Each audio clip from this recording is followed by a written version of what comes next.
ਕੇਂਦਰ ਸਰਕਾਰ ਜੋ ਕੁੰਭਕਰਨੀ ਨੀਂਦ ਸੁੱਤੀ ਪਈ ਹੈ, ਆਖਰ ਉਹਨਾਂ ਦੀ ਜਾਗ 700 ਨਾਲ ਨਹੀਂ ਖੁੱਲੀ, 700 ਮੌਤਾਂ ਦੇ ਨਾਲ ਤੇ ਹੋਰ ਕਿੰਨੀਆਂ ਨਾਲ ਖੁੱਲੇਗੀ। ਮੀਟਿੰਗ ਤੋਂ ਬਾਅਦ ਕੁਲਵਿੰਦਰ ਸਿੰਘ ਤੇ ਰਾਜਾ ਰਾਮ ਸਿੰਘ ਨੇ ਇਹ ਗੱਲ ਕੀਤੀ ਹੈ ਕਿ ਅਸੀਂ ਇੱਥੇ ਹੀ ਰਹਾਂਗੇ, ਅਸੀਂ ਮੋਰਚੇ ਦਾ ਹਿੱਸਾ ਹੀ ਰਵਾਂਗੇ ਤੇ ਕਿਸਾਨਾਂ ਨੂੰ ਆਪਣੀ ਮਦਦ ਦਿੰਦੇ ਰਵਾਂਗੇ। ਨਿਹੰਗ ਸਿੰਘਾਂ ਵੱਲੋਂ ਪਿੰਡਾਂ ਦੇ ਗੁਰਦੁਆਰਿਆਂ ਦੇ ਵਿੱਚ ਸ੍ਰੀ ਗੁਰੂ ਗ੍ਰੰਥ ਸਾਹਿਬ ਜੀ ਦੇ ਪਵਿੱਤਰ ਸਰੂਪਾਂ ਦੀ ਸੇਵਾ ਸੰਭਾਲ ਤੇ ਸੁਰੱਖਿਆ ਨੂੰ ਯਕੀਨੀ ਬਣਾਉਣ ਲਈ ਕੁਝ ਕਦਮ ਚੁੱਕੇ ਜਾ ਰਹੇ ਨੇ। ਰਾਹੁਲ ਗਾਂਧੀ ਪੰਜਾਬ ਦੇ ਆਗੂਆਂ ਨੂੰ ਕਾਫੀ ਸਮਾਂ ਦੇ ਰਹੇ ਨੇ, ਪਿਛਲੇ ਦਿਨਾਂ ਤੋਂ ਬਲਬੀਰ ਸਿੰਘ ਸਿੱਧੂ ਨੂੰ ਵੀ ਮਿਲੇ ਨੇ, ਹੋਰਨਾਂ ਨੂੰ ਵੀ ਮਿਲਦੇ, ਪਰ ਖਾਸ ਗੱਲ ਇਹ ਹੈ ਕਿ ਇਹ ਜੋ ਭੱਜੇ ਜਾਂਦੇ ਨੇ ਸਾਰੇ, ਕੀ ਗੱਲ ਚੰਡੀਗੜ੍ਹ ਦੀ ਹਵਾ 'ਚ ਨੁਕਸ ਹੈ ਕੋਈ? ਜੇ ਉਹ ਚੰਡੀਗੜ੍ਹ ਨਹੀਂ ਆ ਕੇ ਪੰਜਾਬ ਦਾ ਮਸਲਾ ਦੇਖ ਸਕਦੇ ਤਾਂ ਫਿਰ ਇਹ ਜਿਹੜੇ ਖਰਚੇ ਨੇ, ਸਰਕਾਰੀ ਖਰਚੇ ਹੈਲੀਕਾਪਟਰਾਂ ਦੇ ਤੇ ਹੋਰਨਾਂ ਦੇ, ਇਹ ਸਾਰੇ ਦਾ ਜ਼ਿੰਮੇਵਾਰ ਕੌਣ ਹੋਵੇ? ਪਿਛਲੇ 2-3 ਮਹੀਨਿਆਂ ਦੇ ਵਿੱਚ ਜਿਹੜੀ ਕੜੀ ਕਾਂਗਰਸ ਨੇ ਘੋੜੀ ਹੈ, ਇਸ ਦਾ ਨੁਕਸਾਨ ਪੰਜਾਬ ਨੂੰ ਜ਼ਰੂਰ ਹੋਇਆ। ਚਰਨਜੀਤ ਸਿੰਘ ਚੰਨੀ ਤੋਂ ਉਮੀਦ ਰੱਖਣੀ ਕਿ ਕੁਝ ਦਿਨ ਪਹਿਲਾਂ ਤੇ ਆਪਣੇ ਬੇਟੇ ਨੂੰ ਤੇ ਨੂੰਹ ਨੂੰ ਲੈ ਕੇ ਗਏ ਹੋਏ ਸੀ ਆਸ਼ੀਰਵਾਦ ਲੈਣ, ਤੇ ਹੁਣ ਇਹ ਕਹਿਣਗੇ ਕਿ ਕਾਂਗਰਸ ਵਿੱਚ ਉਹਨਾਂ ਨੂੰ ਕੱਢ ਦਿਓ, ਛੁੱਟੀ ਕਰ ਦਿਓ ਕਿ ਸਾਡੇ ਖਿਲਾਫ ਬੋਲ ਰਹੇ ਨੇ। ਤੇ ਕੇਂਦਰ ਸਰਕਾਰ ਦੇ ਮੋਹਰੇ ਕੇਸ ਰੱਖਣਗੇ ਕਿ ਭਾਈ ਕਿਸਾਨਾਂ ਦੇ ਮਸਲੇ ਹੱਲ ਕਰ ਦਿਓ। ਇਸ ਮਸਲੇ ਦਾ ਹੱਲ ਕਰਵਾਉਣ ਲਈ ਕੈਪਟਨ ਸਾਹਿਬ ਉੱਥੇ ਗਏ ਹੋਏ ਨੇ ਕਿ ਜੇ ਮਾਹਿਰਾਂ ਦੀ ਰਾਏ ਲੈ ਕੇ ਹੀ ਉਹਨਾਂ ਨੂੰ ਮਨਵਾਉਣਾ ਸੀ ਅਮਿਤ ਸ਼ਾਹ ਨੂੰ ਜਾਂ ਭਾਰਤੀ ਜਨਤਾ ਪਾਰਟੀ ਦੀ ਸਰਕਾਰ ਨੂੰ ਜਾਂ ਖੇਤੀਬਾੜੀ ਮੰਤਰੀ ਨੂੰ ਜਾਂ ਨਰਿੰਦਰ ਮੋਦੀ ਨੂੰ, ਤੇ ਇਹ ਕੋਸ਼ਿਸ਼ ਕੈਪਟਨ ਸਾਹਿਬ ਵੱਲੋਂ ਪਹਿਲਾਂ ਕਿਉਂ ਨਾ ਹੋਈ? 3 ਬਿੱਲ ਵਾਪਸ ਹੁੰਦੇ ਨੇ ਜਾਂ ਕੁਝ ਵੀ ਕਿਸਾਨਾਂ ਨਾਲ ਸਮਝੌਤਾ ਸਰਕਾਰ ਦਾ ਹੁੰਦਾ ਹੈ, ਇਹ ਸਿਆਸੀ ਫੈਸਲਾ ਹੀ ਹੋਵੇਗਾ ਕਿ ਇਸ ਮੁੱਦੇ ਤੇ ਜਦੋਂ ਪੰਜਾਬ ਦੀ ਸੋਵਰੇਨਿਟੀ ਨੂੰ ਜਿਹੜਾ ਚੈਲੰਜ ਕੀਤਾ ਜਾ ਰਿਹਾ ਹੈ, ਪੰਜਾਬ ਦਾ ਗਲ ਘੁੱਟਿਆ ਜਾ ਰਿਹਾ ਹੈ, ਸਾਰੀਆਂ ਪਾਰਟੀਆਂ ਇੱਕ ਪਲੇਟਫਾਰਮ ਤੇ ਨੇ, ਤੇ ਕੈਪਟਨ ਸਾਹਿਬ ਨੂੰ ਕੀ ਸਮੱਸਿਆ? ਸੁਖਬੀਰ ਸਿੰਘ ਬਾਦਲ ਬਾਰੇ ਉਹਨਾਂ ਨੇ ਕਿਹਾ ਕਿ ਉਹ ਰਿਓੜੀਆਂ ਵਾਂਗ ਟਿਕਟਾਂ ਵੰਡੀ ਜਾ ਰਿਹਾ ਹੈ ਤੇ ਇਸ ਤਰ੍ਹਾਂ ਕੁਝ ਹੋਣ ਵਾਲਾ ਨਹੀਂ। ਨਾਕੇ ਤੋਂ ਬਾਅਦ ਉਹ ਕੁਝ ਪੁਲਿਸ ਮੁਲਾਜ਼ਮਾਂ ਨੂੰ ਮੁਅੱਤਲ ਕਰ ਦਿੰਦੇ ਨੇ। ਹੁਣ ਸਮੱਸਿਆ ਇਹ ਹੈ ਕਿ ਕੀ ਇਸ ਤਰ੍ਹਾਂ ਨਾਲ ਕੁਝ ਸਾਡਾ ਸਿਸਟਮ ਪੁਲਿਸਿੰਗ ਦਾ ਬਿਹਤਰ ਹੋ ਸਕੇਗਾ? ਇਸ ਨਾਕੇ ਦੇ ਉੱਪਰ ਰੰਧਾਵਾ ਸਾਹਿਬ ਨੇ ਜਿਹੜੀ ਕਾਰਵਾਈ ਉਹਨਾਂ ਤੇ ਕੀਤੀ ਹੈ, ਉਹ ਸਿਰਫ ਇੱਕ ਆਈ ਵਾਸ਼ ਹੈ। ਸਾਨੂੰ ਇਹ ਪਤਾ ਲਾਉਣਾ ਪਏਗਾ ਕਿ ਇਹ ਸੌਫਟਵੇਅਰ ਭਾਰਤ ਵਿੱਚ ਵਰਤਿਆ ਗਿਆ ਜਾਂ ਨਹੀਂ ਵਰਤਿਆ ਗਿਆ, ਜਾਂ ਕਿਹਦੇ ਤੇ ਵਰਤਿਆ ਗਿਆ।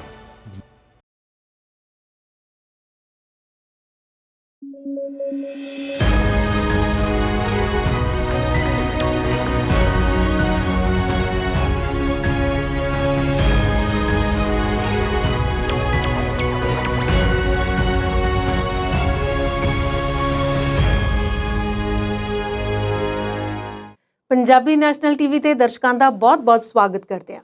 ਅੱਜ ਦੇ ਪ੍ਰੋਗਰਾਮ 'ਚ ਗੱਲ ਸਿਆਸਤ ਦੀ, ਮੋਰਚੇ ਤੇ ਡਟੇ ਨਿਹੰਗ ਸਿੰਘਾਂ ਦੀ, ਮੋਰਚੇ ਤੇ ਵਾਪਰੇ ਇੱਕ ਦਰਦਨਾਕ ਹਾਦਸੇ ਦੀ ਤੇ ਪੈਗਸਸ ਜਾਸੂਸੀ ਕਾਂਡ ਦੀ। ਇਹਨਾਂ ਸਾਰੇ ਮੁੱਦਿਆਂ ਤੇ ਗੱਲਬਾਤ ਕਰਨ ਲਈ ਸਾਡੇ ਨਾਲ ਸਟੂਡੀਓ 'ਚ ਮੌਜੂਦ ਨੇ ਕੁਲਦੀਪ ਸਿੰਘ ਹੀਰ ਜੀ। ਹੀਰ ਸਾਹਿਬ, ਤੁਹਾਡਾ ਬਹੁਤ-ਬਹੁਤ ਸਵਾਗਤ ਅੱਜ ਦੇ ਪ੍ਰੋਗਰਾਮ 'ਚ। ਸਤਿ ਸ਼੍ਰੀ ਅਕਾਲ ਜੀ। ਕੁਲਦੀਪ ਜੀ, ਸ਼ੁਰੂਆਤ ਉਸ ਗੱਲ ਤੋਂ ਕਰਦੇ ਹਾਂ ਜਿਹਨੇ ਸਵੇਰੇ ਹੀ ਸਾਰਿਆਂ ਨੂੰ ਹੈਰਾਨ ਤੇ ਪਰੇਸ਼ਾਨ ਕਰ ਦਿੱਤਾ। ਮੋਰਚੇ ਤੇ ਇੱਕ ਵੱਡਾ ਹਾਦਸਾ ਵਾਪਰ ਗਿਆ। ਇਹ ਹਾਦਸਾ ਕੀ ਸੀ ਤੇ ਕੀ ਕੁਝ ਹੋਇਆ ਇਸ ਹਾਦਸੇ ਵਿੱਚ? ਹੈਰਾਨ ਪਰੇਸ਼ਾਨ ਕਰਨ ਵਾਲੀ ਤੇ ਗੱਲ ਹੈ ਹੀ ਆ ਜੀ, ਪਰ ਉਦਾਸ ਕਰਨ ਵਾਲੀ ਜ਼ਿਆਦਾ ਹੈ ਜੀ। ਇਸ ਕਰਕੇ ਕਿ ਮੋਰਚਾ ਲੱਗੇ ਨੂੰ ਜਿੰਨਾ ਸਮਾਂ ਹੋ ਗਿਆ ਹੈ, 700 ਤੋਂ ਵੱਧ ਕਿਸਾਨ ਸ਼ਹੀਦ ਹੋਏ ਨੇ। ਕੋਈ ਕਿਸੇ ਤਰ੍ਹਾਂ ਕਿਸੇ ਨੇ ਆਤਮ ਹੱਤਿਆ ਵੀ ਕੀਤੀ ਹੈ ਦੁਖੀ ਹੋ ਕੇ। ਸੜਕ ਹਾਦਸੇ ਬਹੁਤ ਹੋਏ ਨੇ ਕਿਉਂਕਿ ਦਿੱਲੀ ਦਾ ਸਫ਼ਰ ਵੀ ਲੰਬਾ ਹੈ, ਰਿਸਕ ਉਹਨਾਂ ਵੱਧ ਜਾਂਦਾ ਹੈ। ਤੇ ਭਾਰਤ ਦੇ ਵਿੱਚ ਤੁਹਾਨੂੰ ਪਤਾ ਹੈ ਕਿ ਰੋਡ ਤੇ ਫੈਟੈਲਿਟੀਜ਼ ਜਿਹੜੀਆਂ ਹੈ ਉਹ ਬਹੁਤ ਜ਼ਿਆਦਾ ਹੁੰਦੀਆਂ ਜੀ। ਕੁਦਰਤੀ ਕਾਰਨ ਵੀ ਕੁਝ ਹੋ ਜਾਂਦੇ ਨੇ, ਪਰ ਸਾਰਾ ਕੁਝ ਮੋਰਚੇ ਦੇ ਨਾਲ ਜੋੜ ਕੇ ਵੇਖਿਆ ਜਾਵੇ ਤਾਂ ਤੁਹਾਨੂੰ ਸਭ ਕੁਝ ਜੁੜਿਆ ਹੋਇਆ ਤੁਸੀਂ ਵੇਖ ਸਕਦੇ ਹੋ। ਅੱਜ ਵੀ ਜਿਹੜੀਆਂ ਬੀਬੀਆਂ ਮਾਰੀਆਂ ਗਈਆਂ ਨੇ ਟਿਕਰੀ ਬਾਰਡਰ ਦੇ ਨਜ਼ਦੀਕ, ਉਹ ਜੋ ਰੋਟੇਸ਼ਨ ਪਾਲਿਸੀ ਹੈ, ਉੱਥੇ ਦੀਆਂ ਜਿਹੜੀਆਂ ਜਥੇਬੰਦੀਆਂ ਜਿਹੜੀਆਂ ਮੋਰਚੇ ਤੇ ਬੈਠੀਆਂ ਹੋਈਆਂ ਨੇ, ਰੋਟੇਸ਼ਨ ਪਾਲਿਸੀ ਦੇ ਤਹਿਤ ਉਹ ਜਥੇ ਆ ਜਾਂਦੇ ਨੇ ਪਿੰਡੋਂ ਤੇ ਫਿਰ ਉੱਥੇ ਜਿਹੜੇ ਬੈਠੇ ਹੋਏ ਨੇ ਵਾਪਸ ਆ ਜਾਂਦੇ ਨੇ। ਇਸੇ ਤਰ੍ਹਾਂ ਡਿਊਟੀਜ਼ ਵਾਰੀਆਂ ਲਾਈਆਂ ਹੋਈਆਂ ਨੇ। ਖੱਜਲ ਖੁਆਰੀ ਆ ਸਿਰੇ ਦੀ ਜੇ ਸੋਚਿਆ ਜਾਵੇ। ਜਿਨ੍ਹਾਂ ਸੁਆਣੀਆਂ ਨੇ ਘਰ ਦੇ ਵਿੱਚ ਬੈਠ ਕੇ ਚੁੱਲ੍ਹਾ ਚੌਂਕਾ ਦੇਖਣਾ ਸੀ, ਉਹ ਸੜਕ ਦੇ ਕੰਢੇ ਸਵਖਤੇ 6:45 ਵਜੇ ਡਿਵਾਈਡਰ ਤੇ ਬੈਠ ਕੇ ਆਟੋ ਰਿਕਸ਼ਾ ਫੜਨ ਦੀ ਇੰਤਜ਼ਾਰ ਕਰ ਰਹੀਆਂ ਸੀ ਕਿ ਇੱਕ ਟਿੱਪਰ ਉਹਨਾਂ ਦੇ ਉੱਤੇ ਆ ਕੇ ਚੜ੍ਹ ਗਿਆ। 2 ਮੌਕੇ ਤੇ ਮਾਰੀਆਂ ਗਈਆਂ, ਇੱਕ ਹਸਪਤਾਲ ਜਾ ਕੇ ਜਿਸ ਦੀ ਮੌਤ ਹੋ ਗਈ ਤੇ 2 ਦੀ ਹਾਲਤ ਗੰਭੀਰ ਹੈ। ਉਹਨਾਂ ਨੇ ਰੇਲ ਗੱਡੀ ਫੜਨੀ ਸੀ, ਤੁਸੀਂ ਦੇਖੋ, ਆਮ ਤੌਰ ਤੇ ਕਿਸਾਨਾਂ ਨੂੰ ਇਹ ਵੀ ਕਹਿ ਕੇ ਭੰਡਿਆ ਜਾਂਦਾ ਹੈ, ਪੰਜਾਬ ਦੇ ਕਿਸਾਨਾਂ ਨੂੰ ਖਾਸ ਤੌਰ ਤੇ ਭੰਡਿਆ ਗਿਆ ਕਿ ਇੰਨੇ ਵੱਡੇ ਟਰੈਕਟਰ, ਇੰਨੀਆਂ ਵੱਡੀਆਂ ਗੱਡੀਆਂ, ਇਸ ਤਰ੍ਹਾਂ ਦੇ ਤੌਰ ਤਰੀਕੇ, ਇਹਨਾਂ ਦਾ ਵਧੀਆ ਖਾਣਾ ਪੀਣਾ, ਸਿਹਤਾਂ ਦੇਖੋ ਜੀ, ਤੇ ਇਹ ਅੰਦੋਲਨ ਕਰ ਰਹੇ ਨੇ। ਇਹ ਗੱਲਾਂ ਹੋਈਆਂ, ਪਰ ਤੁਸੀਂ ਦੇਖੋ ਇਹ ਬੀਬੀਆਂ ਜਿਹੜੀਆਂ ਅੱਜ ਸ਼ਹੀਦ ਹੋਈਆਂ ਨੇ, ਇਹ ਤੇ ਆਟੋ ਰਿਕਸ਼ਾ ਫੜਨ ਲਈ ਇੰਤਜ਼ਾਰ ਕਰ ਰਹੀਆਂ ਸੀ ਜੀ, ਤੇ ਟ੍ਰੇਨ ਦੇ ਵਿੱਚ ਆਉਣਾ ਸੀ। ਜੀ, ਸਭ ਤੋਂ ਸਸਤਾ ਜਿਹੜਾ ਇੱਕ ਸਫ਼ਰ ਕਰਨ ਦਾ ਮਾਧਿਅਮ ਹੈ ਉਹ ਰੇਲ ਗੱਡੀ ਹੈ ਜੀ, ਇਸ ਨਾਲ ਪੋਲੂਸ਼ਨ ਵੀ ਘੱਟ ਹੁੰਦੀ ਹੈ ਤੇ ਸਭ ਕੁਝ ਹੀ ਹੈ, ਸੜਕਾਂ ਤੇ ਰਸ਼ ਵੀ ਘਟਦਾ ਹੈ। ਦੇਖੋ ਸੋਚ ਹੈ, ਪਰ 58 ਤੋਂ ਲੈ ਕੇ 60-61 ਸਾਲ ਦੀ ਉਮਰ ਦੀਆਂ ਇਹ ਬੀਬੀਆਂ ਜਿਹੜੇ ਘਰ ਇਹਨਾਂ ਬੀਬੀਆਂ ਤੋਂ ਵਾਂਝੇ ਹੋ ਗਏ ਨੇ, ਇਹ ਇਕੱਲੇ ਉਹਨਾਂ ਦੀ ਮੌਤ ਨਹੀਂ ਹੋਈ, ਨਾਲ ਜੋ ਬਾਕੀ ਉਹਨਾਂ ਦੇ ਪਰਿਵਾਰ ਤੇ ਉਹਨਾਂ ਦੇ ਅਗਲਿਆਂ ਪਿਛਲਿਆਂ ਤੇ ਜਿਹੜਾ ਅਸਰ ਪੈਣਾ ਇਹ ਲੰਬਾ ਸਮਾਂ ਪਿਆ ਰਹੇਗਾ। ਤੇ ਇਹਨਾਂ ਬੀਬੀਆਂ ਦਾ ਨਾਮ ਜਿਹੜਾ ਜੁੜ ਜਾਵੇਗਾ ਉਹਨਾਂ ਲੋਕਾਂ ਦੇ ਵਿੱਚ ਜਿਨ੍ਹਾਂ ਨੇ ਇਸ ਮੋਰਚੇ ਦੇ ਦੌਰਾਨ ਸ਼ਹਾਦਤ ਜਿਨ੍ਹਾਂ ਦੀ ਹੋਈ ਹੈ। ਹੁਣ ਗੱਲ ਕਰਦੇ ਹਾਂ ਕਿ ਹੋਇਆ ਕੀ ਹੈ। ਭਾਰਤ ਦੀ ਟ੍ਰੈਫਿਕ ਤੇ ਕਿਆ ਕਹਿਣੇ ਨੇ। ਇੱਥੇ ਬੇਕਾਬੂ ਗੱਡੀ, ਤੇਜ਼ ਰਫ਼ਤਾਰ, ਫਲਾਨੀ ਗੱਡੀ ਨੇ ਇਸ ਤਰ੍ਹਾਂ ਕਰ ਦਿੱਤਾ, ਉਹਦਾ ਕਾਗਜ਼ ਵੀ ਨਹੀਂ ਸੀ, ਇੰਸ਼ੋਰੈਂਸ ਵੀ ਨਹੀਂ ਸੀ, ਡਰਾਈਵਰ ਭੱਜ ਗਿਆ। ਕਿੰਨੇ ਸਾਲਾਂ ਤੋਂ, ਦਹਾਕਿਆਂ ਤੋਂ ਇਹ ਗੱਲਾਂ ਸੁਣਦੇ ਆ ਰਹੇ ਹਾਂ, ਪਰ ਕੋਈ ਹੋਇਆ ਕਦੇ ਕੁਛ? ਕਦੀ ਕਿਸੇ ਨੂੰ ਜ਼ਿੰਮੇਵਾਰ ਠਹਿਰਾਇਆ ਗਿਆ? ਇੰਸ਼ੋਰੈਂਸ ਕੰਪਨੀਆਂ ਤੇ ਸਾਰਾ ਜਿਹੜਾ ਦਬਾਅ ਰਹਿੰਦਾ ਹੈ ਕਿ ਉਹ ਮੁਆਵਜ਼ਾ ਦੇਣ, ਤੇ ਨਹੀਂ ਤਾਂ ਵੱਡੀ ਗੱਡੀ ਵਾਲੇ ਨੂੰ ਜੁਰਮਾਨਾ ਹੋ ਜਾਂਦਾ ਹੈ। ਇੱਥੇ ਕੋਈ ਅਕਾਊਂਟੇਬਿਲਿਟੀ ਤਾਂ ਕਦੀ ਕਿਸੇ ਦੀ ਸੈੱਟ ਕੀਤੀ ਨਹੀਂ ਗਈ। ਅੱਜ ਵੀ ਇਸੇ ਤਰ੍ਹਾਂ ਹੋਇਆ। ਟਿੱਪਰ ਚੜ੍ਹ ਗਿਆ, ਉਹ ਡਰਾਈਵਰ ਸ਼ਾਇਦ ਉਸਨੂੰ ਆਪਣੀ ਜਾਨ ਦਾ ਖਦਸ਼ਾ ਸੀ ਜਾਂ ਕੋਈ ਹੋਰ ਸਾਜ਼ਿਸ਼ ਸੀ, ਉਹ ਮੌਕੇ ਤੋਂ ਭੱਜ ਗਿਆ। ਫਿਰ ਬਾਅਦ ਵਿੱਚ ਖਬਰ ਆਉਂਦੀ ਹੈ ਕਿ ਉਸ ਨੂੰ ਗ੍ਰਿਫਤਾਰ ਕਰ ਲਿਆ ਗਿਆ। ਪੁਲਿਸ ਨੇ ਦੱਸਿਆ ਕਿ ਉਹ ਮੌਕੇ ਤੋਂ ਦੌੜ ਗਿਆ ਸੀ, ਪਰ ਬਾਅਦ ਵਿੱਚ ਕਾਬੂ ਆ ਗਿਆ ਹੈ। ਜਾਂਚ ਹੋਵੇਗੀ। ਪੰਜਾਬ ਸਰਕਾਰ ਨੇ ਕਹਿ ਦਿੱਤਾ ਕਿ 5-5 ਲੱਖ ਰੁਪਏ ਜਿਹੜੇ ਪਰਿਵਾਰ, ਜਿਹੜੀਆਂ ਬੀਬੀਆਂ ਮਾਰੀਆਂ ਗਈਆਂ ਨੇ ਉਹਨਾਂ ਨੂੰ ਮਿਲੇਗਾ, ਤੇ ਜਿਹੜੀਆਂ ਜ਼ਖਮੀ ਹਨ ਉਹਨਾਂ ਦਾ ਇਲਾਜ ਜਿਹੜਾ ਅਸੀਂ ਮੁਫਤ ਕਰਾਂਗੇ ਪੰਜਾਬ ਸਰਕਾਰ ਵੱਲੋਂ। ਖੈਰ, ਉਗਰਾਹਾਂ ਜਥੇਬੰਦੀ ਵੱਲੋਂ ਜਿਹੜੀ ਮੰਗ ਕੀਤੀ ਗਈ ਹੈ, ਉਹਨਾਂ ਨੇ ਇਹ ਗੱਲ ਆਖੀ ਹੈ ਕਿ ਇਹਨਾਂ ਨੂੰ 10-10 ਲੱਖ ਰੁਪਏ ਦਿੱਤੇ ਜਾਣ ਤੇ ਇਹਨਾਂ ਦੇ ਪਰਿਵਾਰ ਵਿੱਚੋਂ ਹਰ ਇੱਕ ਨੂੰ ਇੱਕ ਵਿਅਕਤੀ ਨੂੰ ਜਿਹੜੀ ਹੈ ਉਹ ਸਰਕਾਰੀ ਨੌਕਰੀ ਜਿਹੜੀ ਹੈ ਉਹ ਦਿੱਤੀ ਜਾਵੇ। ਸੋ ਮੰਗ ਹੈ, ਠੀਕ ਹੈ, ਪਰ ਇਹ ਕੰਮ ਚੱਲੇਗਾ ਕਿਸ ਤਰ੍ਹਾਂ? ਮੇਰਾ ਨੁਕਤਾ ਇਹ ਹੈ ਪਰਮਿੰਦਰ ਜੀ ਕਿ ਕੇਂਦਰ ਸਰਕਾਰ ਜੋ ਕੁੰਭਕਰਨੀ ਨੀਂਦ ਸੁੱਤੀ ਪਈ ਹੈ, ਆਖਰ ਉਹਨਾਂ ਦੀ ਜਾਗ 700 ਨਾਲ ਨਹੀਂ ਖੁੱਲੀ, 700 ਮੌਤਾਂ ਦੇ ਨਾਲ ਤੇ ਹੋਰ ਕਿੰਨੀਆਂ ਨਾਲ ਖੁੱਲੇਗੀ? ਇਹ ਇੱਕ ਭਿਆਨਕ ਤਰਾਸਦੀ ਜਿਹੜੀ ਵਾਪਰ ਰਹੀ ਹੈ। ਰੋਜ਼ ਸੜਕਾਂ ਤੇ ਮੌਤਾਂ ਹੋ ਰਹੀਆਂ ਨੇ, ਕਿਸਾਨ ਬਿਮਾਰ ਹੋ ਕੇ ਉਹਨਾਂ ਦੀ ਮੌਤ ਹੋ ਰਹੀ ਹੈ। ਸਭ ਕੁਝ ਹੋ ਰਿਹਾ ਹੈ, ਇੰਨੇ ਹਾਦਸੇ ਹੋ ਰਹੇ ਨੇ, ਊਚ ਨੀਚ ਵੀ ਹੋ ਰਹੀ ਹੈ, ਉਹ ਲੋਕਾਂ 'ਚ ਫਰਕ ਪੈ ਰਿਹਾ ਹੈ। ਇਹ ਸਾਰੀਆਂ ਗੱਲਾਂ ਵੱਲ ਸਰਕਾਰ ਧਿਆਨ ਕਿਉਂ ਨਹੀਂ ਦਿੰਦੀ? ਇਹ ਭਵਿੱਖ ਦੀ ਬੁੱਕਲ ਦੇ ਵਿੱਚ ਲੁਕਿਆ ਹੋਇਆ ਸਵਾਲ ਹੈ। ਪਰ ਥੋੜ੍ਹਾ ਜਿਹਾ ਉਦਾਸ ਹਾਂ ਅਸੀਂ ਕਿ ਮੋਰਚੇ ਤੇ ਗਈਆਂ ਹੋਈਆਂ ਬੀਬੀਆਂ ਨਾਲ ਇਸ ਤਰ੍ਹਾਂ ਵਾਪਰਿਆ। ਮਾੜੀ ਗੱਲ ਹੈ, ਜਾਂਚ ਵੀ ਹੋਣੀ ਚਾਹੀਦੀ ਹੈ। ਉਹਨਾਂ ਨੇ ਕੁਛ ਜਥੇਬੰਦੀਆਂ ਨੇ ਤੇ ਕੁਛ ਰਾਜਨੀਤਿਕ ਪਾਰਟੀਆਂ ਨੇ ਆਖਿਆ ਕਿ ਲਖੀਮਪੁਰ ਖੀਰੀ ਵਰਗੀ ਘਟਨਾ ਵੀ ਸਾਨੂੰ ਲੱਗਦੀ ਹੈ। ਇਹ ਹੁਣ ਅਸੀਂ ਤਾਂ ਨਹੀਂ ਜਾਣਦੇ, ਹਾਲੇ ਇਸ ਦੀ ਜਾਂਚ ਹੋਵੇਗੀ। ਪੁਲਿਸ ਕੀ ਕਰਦੀ ਹੈ ਉੱਥੇ ਦੀ, ਹਰਿਆਣਾ ਪੁਲਿਸ ਦੇ ਵਿੱਚ ਜਿਹੜੇ ਇਹ ਕੇਸ ਰਜਿਸਟਰਡ ਹੋਇਆ ਹੈ, ਤੇ ਇਸ ਦੀ ਜਾਂਚ ਅਜੇ ਹੋਣੀ ਹੈ। ਤੇ ਕੁਲਦੀਪ ਜੀ, ਮੋਰਚਿਆਂ ਨਾਲ ਜੁੜੀ ਹੋਈ ਦੂਜੀ ਖਬਰ ਹੈ ਜਿੱਥੇ ਨਿਹੰਗ ਸਿੰਘਾਂ ਦਾ ਜ਼ਿਕਰ ਆਉਂਦਾ ਹੈ। ਪਿਛਲੇ ਹਫ਼ਤੇ ਵੀ ਉੱਥੇ ਇੱਕ ਦਰਦਨਾਕ ਘਟਨਾ ਵਾਪਰੀ ਸੀ, ਉਸ ਤੋਂ ਬਾਅਦ ਬੜੀ ਹਲਚਲ ਹੋਈ, ਬੜੀ ਹਿਲਜੁਲ ਹੋਈ, ਤੇ ਹੁਣ ਉਮੀਦ ਸੀ ਲੋਕਾਂ ਨੂੰ ਕਿ ਨਿਹੰਗ ਸਿੰਘ ਮੋਰਚਾ ਛੱਡ ਜਾਣਗੇ। ਪਰ ਕੱਲ ਉਹਨਾਂ ਨੇ ਕੋਈ ਫੈਸਲਾ ਲਿਆ। ਉਹ ਫੈਸਲਾ ਕੀ ਲਿਆ ਉਹਨਾਂ ਨੇ? ਦੇਖੋ, ਗੱਲ ਇਹ ਹੈ ਜੀ ਕਿ ਉਹਨਾਂ ਤੇ ਦਬਾਅ ਸੀ, ਰੌਲਾ ਪੈਣ ਲੱਗਿਆ ਸੀ ਕਿ ਸ਼ਾਇਦ ਨਿਹੰਗ ਸਿੰਘ ਜਥੇਬੰਦੀਆਂ ਜਿੰਨੀਆਂ ਛਾਉਣੀਆਂ ਉੱਥੇ ਲਾਈਆਂ ਹੋਈਆਂ ਨੇ ਉਹਨਾਂ ਨੂੰ ਪੁੱਟ ਲੈਣ ਤੇ ਮੋਰਚੇ ਨਾਲ ਆਪਣਾ ਨਾਤਾ ਤੋੜ ਕੇ ਵਾਪਸ ਪੰਜਾਬ ਆ ਜਾਣ, ਜਾਂ ਜਿੱਥੇ ਦੇ ਵੀ ਹਨ ਉੱਥੇ ਨੂੰ ਵਾਪਸ ਜਾਣ। ਹਾਲਾਂਕਿ ਇੱਥੇ ਬੜੀ ਸਿਆਸਤ ਵੀ ਨਾਲ ਚੱਲਦੀ ਰਹੀ ਹੈ। ਜਿਹੜੀ ਨਿਹੰਗ ਜਥੇਬੰਦੀ ਦਾ ਲਖਵੀਰ ਸਿੰਘ ਦੇ ਕਤਲ ਦੇ ਨਾਲ ਸਿੱਧਾ ਸੰਬੰਧ ਜੁੜਿਆ ਤੇ 4 ਨਿਹੰਗ ਸਿੰਘ ਗ੍ਰਿਫਤਾਰ ਹੋਏ, ਉਹਨਾਂ ਦੇ ਬਾਰੇ ਬਹੁਤ ਸਵਾਲ ਖੜੇ ਹੋਏ। ਨਿਹੰਗ ਅਮਨ ਸਿੰਘ, ਜਿਨ੍ਹਾਂ ਦੇ ਪਿਛੋਕੜ ਬਾਰੇ ਵੱਖਰੀ ਜਾਣਕਾਰੀ ਨਿਕਲ ਕੇ ਸਾਹਮਣੇ ਆਈ ਹੈ, ਉਹਨਾਂ ਨੇ ਆਪਣੇ ਤੌਰ ਤੇ ਜਵਾਬ ਦੇਣ ਦੀ ਕੋਸ਼ਿਸ਼ ਕੀਤੀ ਹੈ ਤੇ ਕੁਝ ਜਥੇਬੰਦੀਆਂ ਨੇ ਉਹਨਾਂ ਨਾਲੋਂ ਨਾਤਾ ਵੀ ਤੋੜਿਆ ਨਹੀਂ। ਉਹਨਾਂ ਨੇ ਕਿਹਾ ਕਿ ਸਾਡਾ ਨਾਤਾ ਇਹਨਾਂ ਨਾਲ ਹੈ ਹੀ ਕੋਈ ਨਹੀਂ। ਇਸ ਜਥੇਬੰਦੀ ਦਾ ਕੁਝ ਖਾਸ ਪੰਜਾਬ ਦੀਆਂ ਜਿਹੜੀਆਂ ਨਿਹੰਗ ਜਥੇਬੰਦੀਆਂ ਨੇ ਉਹਨਾਂ ਨਾਲ ਕੋਈ ਸੰਬੰਧ ਨਹੀਂ, ਉਹਨਾਂ ਨੇ ਅਜਿਹਾ ਕਿਹਾ। ਪਰ ਨਾਲ ਦੀ ਨਾਲ ਇਸ ਗੱਲ ਦੀ ਸਪੋਰਟ ਉਹਨਾਂ ਨੇ ਕੀਤੀ ਕਿ ਬੇਅਦਬੀ ਮਾਮਲੇ ਦੇ ਵਿੱਚ ਜਿਹੜੀ ਕਾਰਵਾਈ ਨਿਹੰਗ ਸਿੰਘਾਂ ਨੇ ਕੀਤੀ ਹੈ ਉਸ ਦੇ ਨਾਲ ਅਸੀਂ 100% ਦੀ ਸਹਿਮਤ ਹਾਂ, ਇਸੇ ਤਰ੍ਹਾਂ ਹੀ ਹੋਣਾ ਚਾਹੀਦਾ ਸੀ ਜੀ। ਉਸ ਤੋਂ ਬਾਅਦ ਫਿਰ ਪੁਰਾਣੀਆਂ ਗੱਲਾਂ ਵੀ ਨਿਕਲ ਪਈਆਂ ਜਦੋਂ ਬਲਬੀਰ ਸਿੰਘ ਰਾਜੇਵਾਲ ਨੇ ਪਿਛਲੇ ਸਾਲ ਆਖ ਦਿੱਤਾ ਸੀ ਕਿਸਾਨ ਜਥੇਬੰਦੀਆਂ ਨੂੰ ਕਿ ਭਾਈ ਇਹ ਅੰਦੋਲਨ ਕਿਸਾਨਾਂ ਦਾ ਹੈ, ਝੰਡਾ ਵੀ ਕਿਸਾਨੀ ਦਾ ਹੀ ਹੱਥ 'ਚ ਹੋਵੇ, ਇੱਥੇ ਕਿਸੇ ਵੀ ਕਿਸਮ ਦਾ ਧਾਰਮਿਕ ਝੰਡਾ ਜਾਂ ਧਾਰਮਿਕ ਪ੍ਰਦਰਸ਼ਨ ਜਿਹੜਾ ਉਹ ਜਾਇਜ਼ ਨਹੀਂ ਤੇ ਤੁਸੀਂ ਆਪਣੀਆਂ ਛਾਉਣੀਆਂ ਪੁੱਟ ਕੇ ਲੈ ਜਾਓ। ਉਹਨਾਂ ਦੇ ਬਿਆਨ ਤੋਂ ਬਾਅਦ ਉਹਨਾਂ ਨੂੰ ਅਗਲੇ ਦਿਨ ਮੁਆਫੀ ਮੰਗਣੀ ਪਈ ਸੀ। ਰਾਜੇਵਾਲ ਨੇ ਮੁਆਫੀ ਮੰਗੀ ਕਿ ਮੇਰੀ ਗੱਲ ਨਾਲ ਕਿਸੇ ਨੂੰ ਠੇਸ ਪਹੁੰਚੀ ਹੋਵੇ ਤਾਂ ਮੈਂ ਮੁਆਫੀ ਮੰਗਦਾ। ਖੈਰ ਆਈ ਗਈ ਹੋ ਗਈ ਗੱਲ। ਉਸ ਤੋਂ ਬਾਅਦ ਡੇਰੇ ਉੱਥੇ ਜਿਹੜੇ ਪੱਕੇ ਲੱਗੇ ਰਹੇ ਨਿਹੰਗ ਸਿੰਘਾਂ ਦੇ, ਤੇ ਫਿਰ ਜਦੋਂ ਇਹ ਦੁਸਹਿਰੇ ਵਾਲੇ ਦਿਨ ਸਵੇਰ ਨੂੰ ਇਹ ਘਟਨਾ ਵਾਪਰਦੀ ਹੈ ਕਤਲ ਵਾਲੀ, ਤੇ ਫਿਰ ਇੱਕ ਵਾਰੀ ਆਵਾਜ਼ ਉੱਠੀ ਕਿ ਕਿਉਂ ਨਾ ਨਿਹੰਗ ਸਿੰਘ ਇਹ ਮੋਰਚਾ ਛੱਡ ਦੇਣ, ਕਿਉਂਕਿ ਸੰਯੁਕਤ ਕਿਸਾਨ ਮੋਰਚੇ ਨੇ ਆਪਣਾ ਨਾਤਾ ਇਸ ਘਟਨਾ ਨਾਲੋਂ ਬਿਲਕੁਲ ਆਜ਼ਾਦਾਨਾ ਤੌਰ 'ਤੇ ਤੋੜ ਲਿਆ ਸੀ। ਉਹਨਾਂ ਨੇ ਕਿਹਾ ਸੀ ਕਿ ਸਾਡਾ ਇਸ ਨਾਲ ਸੰਬੰਧ ਕੋਈ ਨਹੀਂ ਹੈ ਜੀ, ਸਾਡਾ ਇਸ ਜਥੇਬੰਦੀ ਨਾਲ ਸੰਬੰਧ ਕੋਈ ਨਹੀਂ ਹੈ, ਤੇ ਜਥੇਬੰਦੀ ਨੇ ਵੀ ਸਪਸ਼ਟ ਕਰ ਦਿੱਤਾ ਸੀ ਕਿ ਅਸੀਂ ਇਸ ਦੀ ਜ਼ਿੰਮੇਵਾਰੀ ਲੈਂਦੇ ਹਾਂ, ਅਸੀਂ ਇਹ ਕੰਮ ਕੀਤਾ ਹੈ। 4 ਗ੍ਰਿਫਤਾਰੀਆਂ ਅਸੀਂ ਦੇ ਦਿੱਤੀਆਂ ਤੇ ਹੋਰ ਅਸੀਂ ਗ੍ਰਿਫਤਾਰੀ ਨਹੀਂ ਦੇਵਾਂਗੇ, ਪੁਲਿਸ ਆਪਣਾ ਕੰਮ ਕਰੇ ਜੀ, ਅਸੀਂ ਇਹ ਕੰਮ ਕੀਤਾ ਠੀਕ ਹੈ। ਪਰ ਉਸ ਤੋਂ ਬਾਅਦ ਫਿਰ ਨਿਹੰਗ ਸਿੰਘਾਂ ਨੇ ਕੁਝ ਇਕੱਠੇ ਹੋ ਕੇ ਕੁਝ ਮਤਾ ਪਕਾਉਣ ਦੀ ਗੱਲ ਕੀਤੀ ਕਿ 27 ਅਕਤੂਬਰ ਨੂੰ ਅਸੀਂ ਇਹ ਫੈਸਲਾ ਕਰੀਏ ਕਿ ਅਸੀਂ ਇੱਥੇ ਰੁਕਣਾ ਹੈ ਜਾਂ ਜਾਣਾ। ਹੁਣ ਜਿਹੜੇ ਉਹਨਾਂ ਦੇ ਨਿਹੰਗ ਜਥੇਬੰਦੀਆਂ ਨੇ ਬੈਠ ਕੇ ਮੀਟਿੰਗ ਕੀਤੀ ਹੈ, ਉਸ ਦੇ ਮੀਟਿੰਗ ਤੋਂ ਬਾਅਦ ਕੁਲਵਿੰਦਰ ਸਿੰਘ ਤੇ ਰਾਜਾ ਰਾਮ ਸਿੰਘ ਨੇ ਇਹ ਗੱਲ ਕੀਤੀ ਹੈ ਕਿ ਅਸੀਂ ਇੱਥੇ ਹੀ ਰਹਾਂਗੇ, ਅਸੀਂ ਮੋਰਚੇ ਦਾ ਹਿੱਸਾ ਹੀ ਰਵਾਂਗੇ ਤੇ ਕਿਸਾਨਾਂ ਨੂੰ ਆਪਣੀ ਮਦਦ ਦਿੰਦੇ ਰਵਾਂਗੇ। ਕਤਲ ਦੀ ਅਸੀਂ ਜ਼ਿੰਮੇਵਾਰੀ ਲੈ ਲਈ ਹੈ ਤੇ ਅਸੀਂ ਭੱਜਾਂਗੇ ਨਹੀਂ। ਸੰਯੁਕਤ ਕਿਸਾਨ ਮੋਰਚਾ ਸਾਡੇ ਤੋਂ ਵੱਖਰਾ ਨਹੀਂ, ਅਸੀਂ ਮੋਰਚੇ ਦੇ ਨਾਲ ਆ।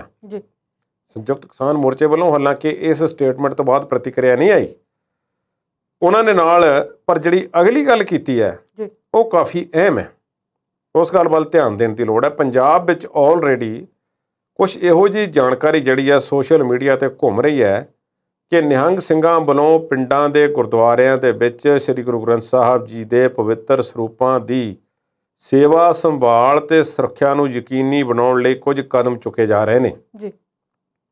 ਖੈਰ ਇਹ ਅਜੇ ਤੱਕ ਉਹਨਾਂ ਵੱਲੋਂ ਕੋਈ ਚੁੱਕੇ ਗਏ ਜਾਂ ਨਹੀਂ, ਪਰ ਪਹਿਲਾਂ ਹੀ ਕੱਲ੍ਹ ਜਿਹੜਾ ਉੱਥੇ ਮੀਟਿੰਗ ਕੀਤੀ ਗਈ ਉਸ ਤੋਂ ਬਾਅਦ ਜਿਹੜਾ ਸੀ ਨਿਹੰਗ ਜਥੇਬੰਦੀਆਂ ਨੇ ਕਹਿ ਦਿੱਤਾ ਕਿ ਸਾਡੇ ਕੁਝ ਵਫਦ ਪੰਜਾਬ ਨੂੰ ਵਾਪਸ ਜਾ ਰਹੇ ਨੇ ਤੇ ਉਹ ਕੋਸ਼ਿਸ਼ ਕਰਨਗੇ ਕਿ ਲੋਕਾਂ ਨੂੰ ਸੇਵਾ ਸੰਭਾਲ ਤੇ ਸੁਰੱਖਿਆ ਬਾਰੇ ਜਾਗਰੂਕ ਕੀਤਾ ਜਾਵੇ ਤੇ ਜ਼ਿੰਮੇਵਾਰੀ ਅਸੀਂ ਲਵਾਂਗੇ ਕਿ ਕਿੱਥੇ ਕਿੱਥੇ ਸੇਵਾ ਸੰਭਾਲ ਜਿਹੜੀ ਹੈ ਗੁਰੂ ਗ੍ਰੰਥ ਸਾਹਿਬ ਦੀ ਉਹ ਸਹੀ ਹੋ ਰਹੀ ਹੈ ਜੀ। ਹੁਣ ਇਹ ਇੰਟਰਸਟਿੰਗ ਵੀ ਗੱਲ ਹੈ ਕਿ ਦਿੱਲੀ ਤੋਂ ਪੰਜਾਬ ਵੱਲ ਨੂੰ ਚਾਲੇ ਪਾਉਣੇ ਜਿਹੜੇ ਨੇ ਇਸ ਤਰੀਕੇ ਨਾਲ, ਇਹ ਮੈਨੂੰ ਲੱਗਦਾ ਹੈ ਕਿ ਨਿਹੰਗ ਸਿੰਘ ਜਥੇਬੰਦੀਆਂ ਨੇ ਇਹ ਹੁਣ ਓਵਰਆਲ ਫੈਸਲਾ ਕਰ ਲਿਆ ਕਿ ਅਸੀਂ ਇਸ ਕੰਮ ਦਾ ਜ਼ਿੰਮਾ ਲਵਾਂਗੇ ਕਿ ਗੁਰੂ ਗ੍ਰੰਥ ਸਾਹਿਬ ਦੀ ਬੇਅਦਬੀ ਕਿਤੇ ਨਾ ਹੋਵੇ ਤੇ ਸਤਿਕਾਰ ਇਸ ਦਾ ਬਣਿਆ ਰਹੇ ਜੀ। ਪਰ ਇਸ ਨਾਲ ਮੈਂ ਸਮਝਦਾ ਕਿ ਥੋੜ੍ਹੀ ਜਿਹੀ ਕੁਛ ਆਪਸੀ ਗਹਿਮਾ ਗਹਿਮੀ ਵੀ ਬਣੇਗੀ ਜੀ, ਜਿਸ ਤੋਂ ਸਾਨੂੰ ਬਚਣ ਦੀ ਲੋੜ ਹੈ ਜੀ। ਹੁਣ ਸ਼੍ਰੋਮਣੀ ਗੁਰਦੁਆਰਾ ਪ੍ਰਬੰਧਕ ਕਮੇਟੀ ਵੱਲੋਂ ਤੇ ਪ੍ਰਸ਼ਾਸਨ ਵੱਲੋਂ ਪਿੰਡਾਂ ਦੇ ਗੁਰਦੁਆਰਿਆਂ ਨੂੰ ਕੁਝ ਹਦਾਇਤਾਂ ਖਾਸ ਤੌਰ 'ਤੇ ਕੀਤੀਆਂ ਜਾਂਦੀਆਂ ਨੇ ਕਿ ਜਿੰਦਰੇ ਵਗੈਰਾ ਵਧੀਆ ਲਾ ਕੇ ਰੱਖੋ, CCTV ਕੈਮਰੇ ਲਾ ਕੇ ਰੱਖੋ, ਕਿ ਇਸ ਤੋਂ ਵਧੀਆ ਸੁਰੱਖਿਆ ਗਾਰਡ ਹੈ ਹੀ ਕੋਈ ਨਹੀਂ ਜਿਸ ਨਾਲ ਫਿਰ ਕਿਸੇ ਦੋਸ਼ੀ ਨੂੰ ਫੜਿਆ ਜਾ ਸਕਦਾ ਹੈ, ਤੇ ਉਸ ਵਿੱਚ ਘਟਨਾਵਾਂ ਕੈਦ ਵੀ ਹੋਈਆਂ ਨੇ। ਖੈਰ ਇਹ ਆਪਣੇ ਤੌਰ 'ਤੇ ਪਿੰਡ ਪੱਧਰ 'ਤੇ ਲੋਕਾਂ ਨੂੰ ਫੈਸਲੇ ਲੈਣ ਦੀ ਲੋੜ ਹੈ। ਜੇ ਨਿਹੰਗ ਸਿੰਘ ਜਥੇਬੰਦੀਆਂ ਆ ਕੇ ਇਸ ਤਰ੍ਹਾਂ ਪਿੰਡਾਂ ਦੇ ਗੁਰਦੁਆਰਿਆਂ ਵਿੱਚ ਉਹ ਸੁਨੇਹੇ ਦੇਣਗੀਆਂ ਤੇ ਇਸ ਨਾਲ ਕੌਣ ਉਹਨਾਂ ਦੀ ਗੱਲ ਸੁਣੇਗਾ ਤੇ ਕੌਣ ਨਹੀਂ ਸੁਣੇਗਾ, ਕੀ ਇਸ ਨਾਲ ਕੋਈ ਲੜਾਈ ਝਗੜਾ ਤਾਂ ਨਹੀਂ ਪੈਦਾ ਹੋਵੇਗਾ ਜੀ, ਇਹ ਸਾਰਾ ਕੁਝ ਦੇਖਣ ਨੂੰ ਬਣੇਗਾ ਜੀ। ਸ਼੍ਰੋਮਣੀ ਗੁਰਦੁਆਰਾ ਪ੍ਰਬੰਧਕ ਕਮੇਟੀ ਇਸ ਦਖਲਅੰਦਾਜ਼ੀ ਨੂੰ ਕਿਵੇਂ ਮੰਨੇਗੀ, ਕਿਵੇਂ ਲੈ ਕੇ ਅੱਗੇ ਜਾਵੇਗੀ, ਇਹ ਵੀ ਦੇਖਣਾ ਬਣਦਾ ਹੈ।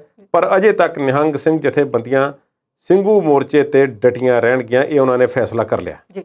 ਤੇ ਕੁਲਦੀਪ ਜੀ, ਆਪਾਂ ਇਸ ਪ੍ਰੋਗਰਾਮ ਨੂੰ ਇਸੇ ਤਰ੍ਹਾਂ ਜਾਰੀ ਰੱਖਾਂਗੇ ਪਰ ਇਸ ਬ੍ਰੇਕ ਤੋਂ ਬਾਅਦ।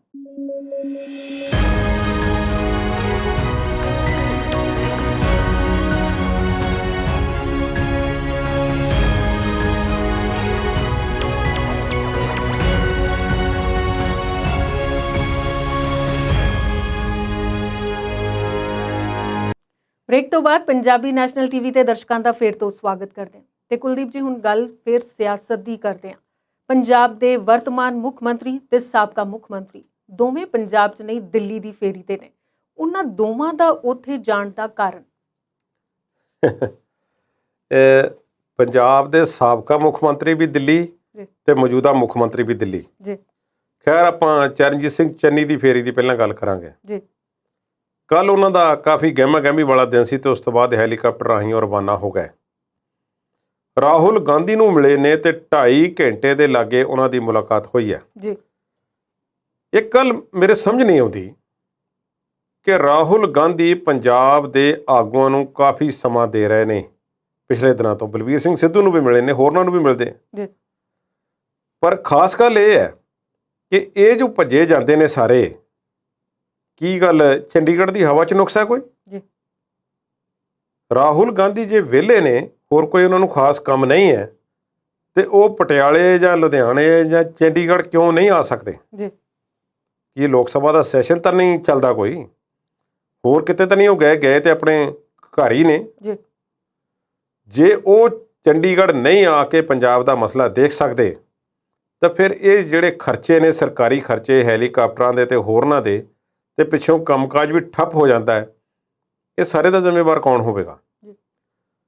ਪਿਛਲੇ 2-3 ਮਹੀਨਿਆਂ ਦੇ ਵਿੱਚ ਜਿਹੜੀ ਕੜੀ ਕਾਂਗਰਸ ਨੇ ਘੋਲੀ ਹੈ, ਇਸ ਦਾ ਨੁਕਸਾਨ ਪੰਜਾਬ ਨੂੰ ਜ਼ਰੂਰ ਹੋਇਆ। ਜੀ ਹੁਣ ਦੂਜੇ ਤਰੀਕੇ ਨਾਲ ਸੋਚੀਏ ਤਾਂ ਕਈ ਕਹਿਣਗੇ ਕਿ ਫਾਇਦਾ ਵੀ ਹੋਇਆ ਕਿ ਕੈਪਟਨ ਅਮਰਿੰਦਰ ਸਿੰਘ ਕੁਝ ਕਰ ਨਹੀਂ ਸੀ ਰਹੇ, ਉਹ ਉਤਰ ਗਏ ਤੇ ਹੁਣ ਚੰਨੀ ਸਾਹਿਬ ਰੋਜ਼ ਕੰਮ ਕਰ ਰਹੇ ਨੇ, ਬੜੇ ਕੰਮ ਹੋ ਰਹੇ ਨੇ, ਟਰਾਂਸਪੋਰਟ ਮਾਫੀ ਤੇ ਹੱਥ ਪੈ ਗਿਆ, ਨੌਕਰੀਆਂ ਆ ਰਹੀਆਂ ਨੇ, ਸਭ ਕੁਝ ਹੋ ਰਿਹਾ। ਜੀ ਪਰ ਅਸਲੀਅਤ ਇੰਜ ਨਹੀਂ ਹੈ।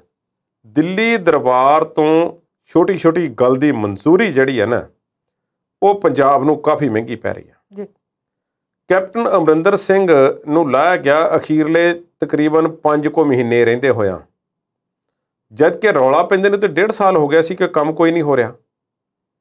ਤੇ ਫਿਰ ਚਲੋ 4.5 ਸਾਲ ਦਾ ਨਾਂ ਸਹੀ, ਤੇ ਪਿਛਲੇ 1.5 ਸਾਲ ਦਾ ਹਿਸਾਬ ਕੌਣ ਦੇਵੇਗਾ? ਜੀ ਇਹ ਤੇ ਇਸੇ ਰਾਮ ਰੌਲੇ ਦੇ ਵਿੱਚ ਲੰਘ ਗਿਆ ਕਿ ਕੈਪਟਨ ਅਮਰਿੰਦਰ ਸਿੰਘ ਕੁਝ ਕਰਦੇ ਨਹੀਂ, ਕੋਈ ਇਕੱਠੇ ਹੋ ਕੇ 2-4 ਜਣੇ ਸ਼ਿਕਾਇਤ ਲਾਉਣ ਦਿੱਲੀ ਪਹੁੰਚ ਜਾਂਦੇ ਸੀ, ਜੀ ਉਹ ਅਜੇ ਵਾਪਸ ਨਹੀਂ ਸੀ ਆਉਂਦੇ ਤੇ ਨਵੇਂ ਜਿਹੜੇ ਸੀ ਕੈਪਟਨ ਸਾਹਿਬ ਦੇ ਹਮਾਇਤੀ ਉੱਥੇ ਪਹੁੰਚ ਜਾਂਦੇ ਸੀ। ਜੀ ਚੰਨੀ ਸਾਹਿਬ ਦਿੱਲੀ ਗਏ ਨੇ। ਦੱਸਿਆ ਜਾਂਦਾ ਹੈ ਕਿ ਰਾਹੁਲ ਗਾਂਧੀ ਦੇ ਨਾਲ ਉਹਨਾਂ ਦੀ ਜੋ ਮੁਲਾਕਾਤ ਹੋਈ ਹੈ ਉਹ ਇਸੇ ਗੱਲ 'ਤੇ ਹੋਈ ਹੈ ਕਿ ਨਵੀਂ ਪਾਰਟੀ ਦਾ ਸਾਡੇ 'ਤੇ ਕੀ ਅਸਰ ਪਏਗਾ। ਜੀ ਜੇ ਉੱਥੇ ਜਾ ਕੇ ਇੰਨੀ ਗੱਲ ਹੀ ਕਰਨੀ ਹੈ ਕਿ ਕੀ ਅਸਰ ਪਏਗਾ, ਤੇ ਮੇਰਾ ਖਿਆਲ ਜਾਣ ਦੀ ਲੋੜ ਨਹੀਂ ਸੀ। ਜੀ ਅੱਜ ਤਕਨੀਕ ਦਾ ਯੁੱਗ ਹੈ, ਕੋਈ ਵੀ ਤਰੀਕਾ ਵਰਤਿਆ ਜਾ ਸਕਦਾ ਸੀ।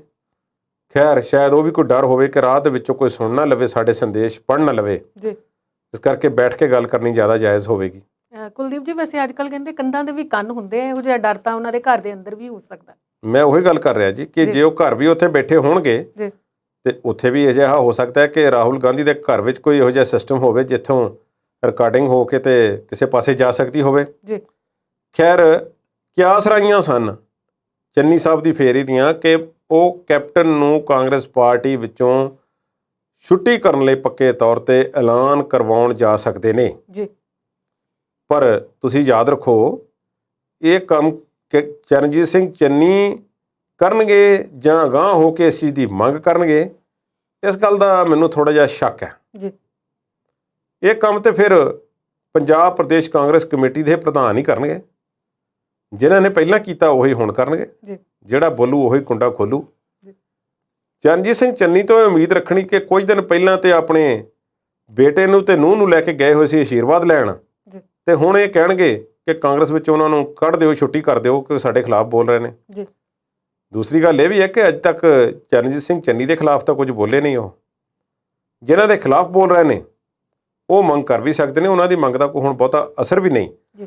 ਪਰ ਕੈਪਟਨ ਸਾਹਿਬ ਨੂੰ ਪਾਰਟੀ ਦੇ ਵਿੱਚ ਰੱਖਣਾ, ਇੰਨਾ ਕੁਝ ਹੋਣ ਦੇ ਬਾਵਜੂਦ, ਇਹ ਕਾਂਗਰਸ ਹਾਈ ਕਮਾਨ ਦੀ ਕਮਜ਼ੋਰੀ ਨੂੰ ਦਰਸਾਉਂਦਾ ਹੈ। ਉਸ 'ਤੇ ਮੋਹਰ ਲੱਗਦੀ ਹੈ ਕਿ ਨਹੀਂ, ਕਾਂਗਰਸ ਹਾਈ ਕਮਾਨ ਵਿੱਚ ਉਹ ਦਮ ਨਹੀਂ ਜੋ ਕਦੇ ਹੋਇਆ ਕਰਦਾ ਸੀ।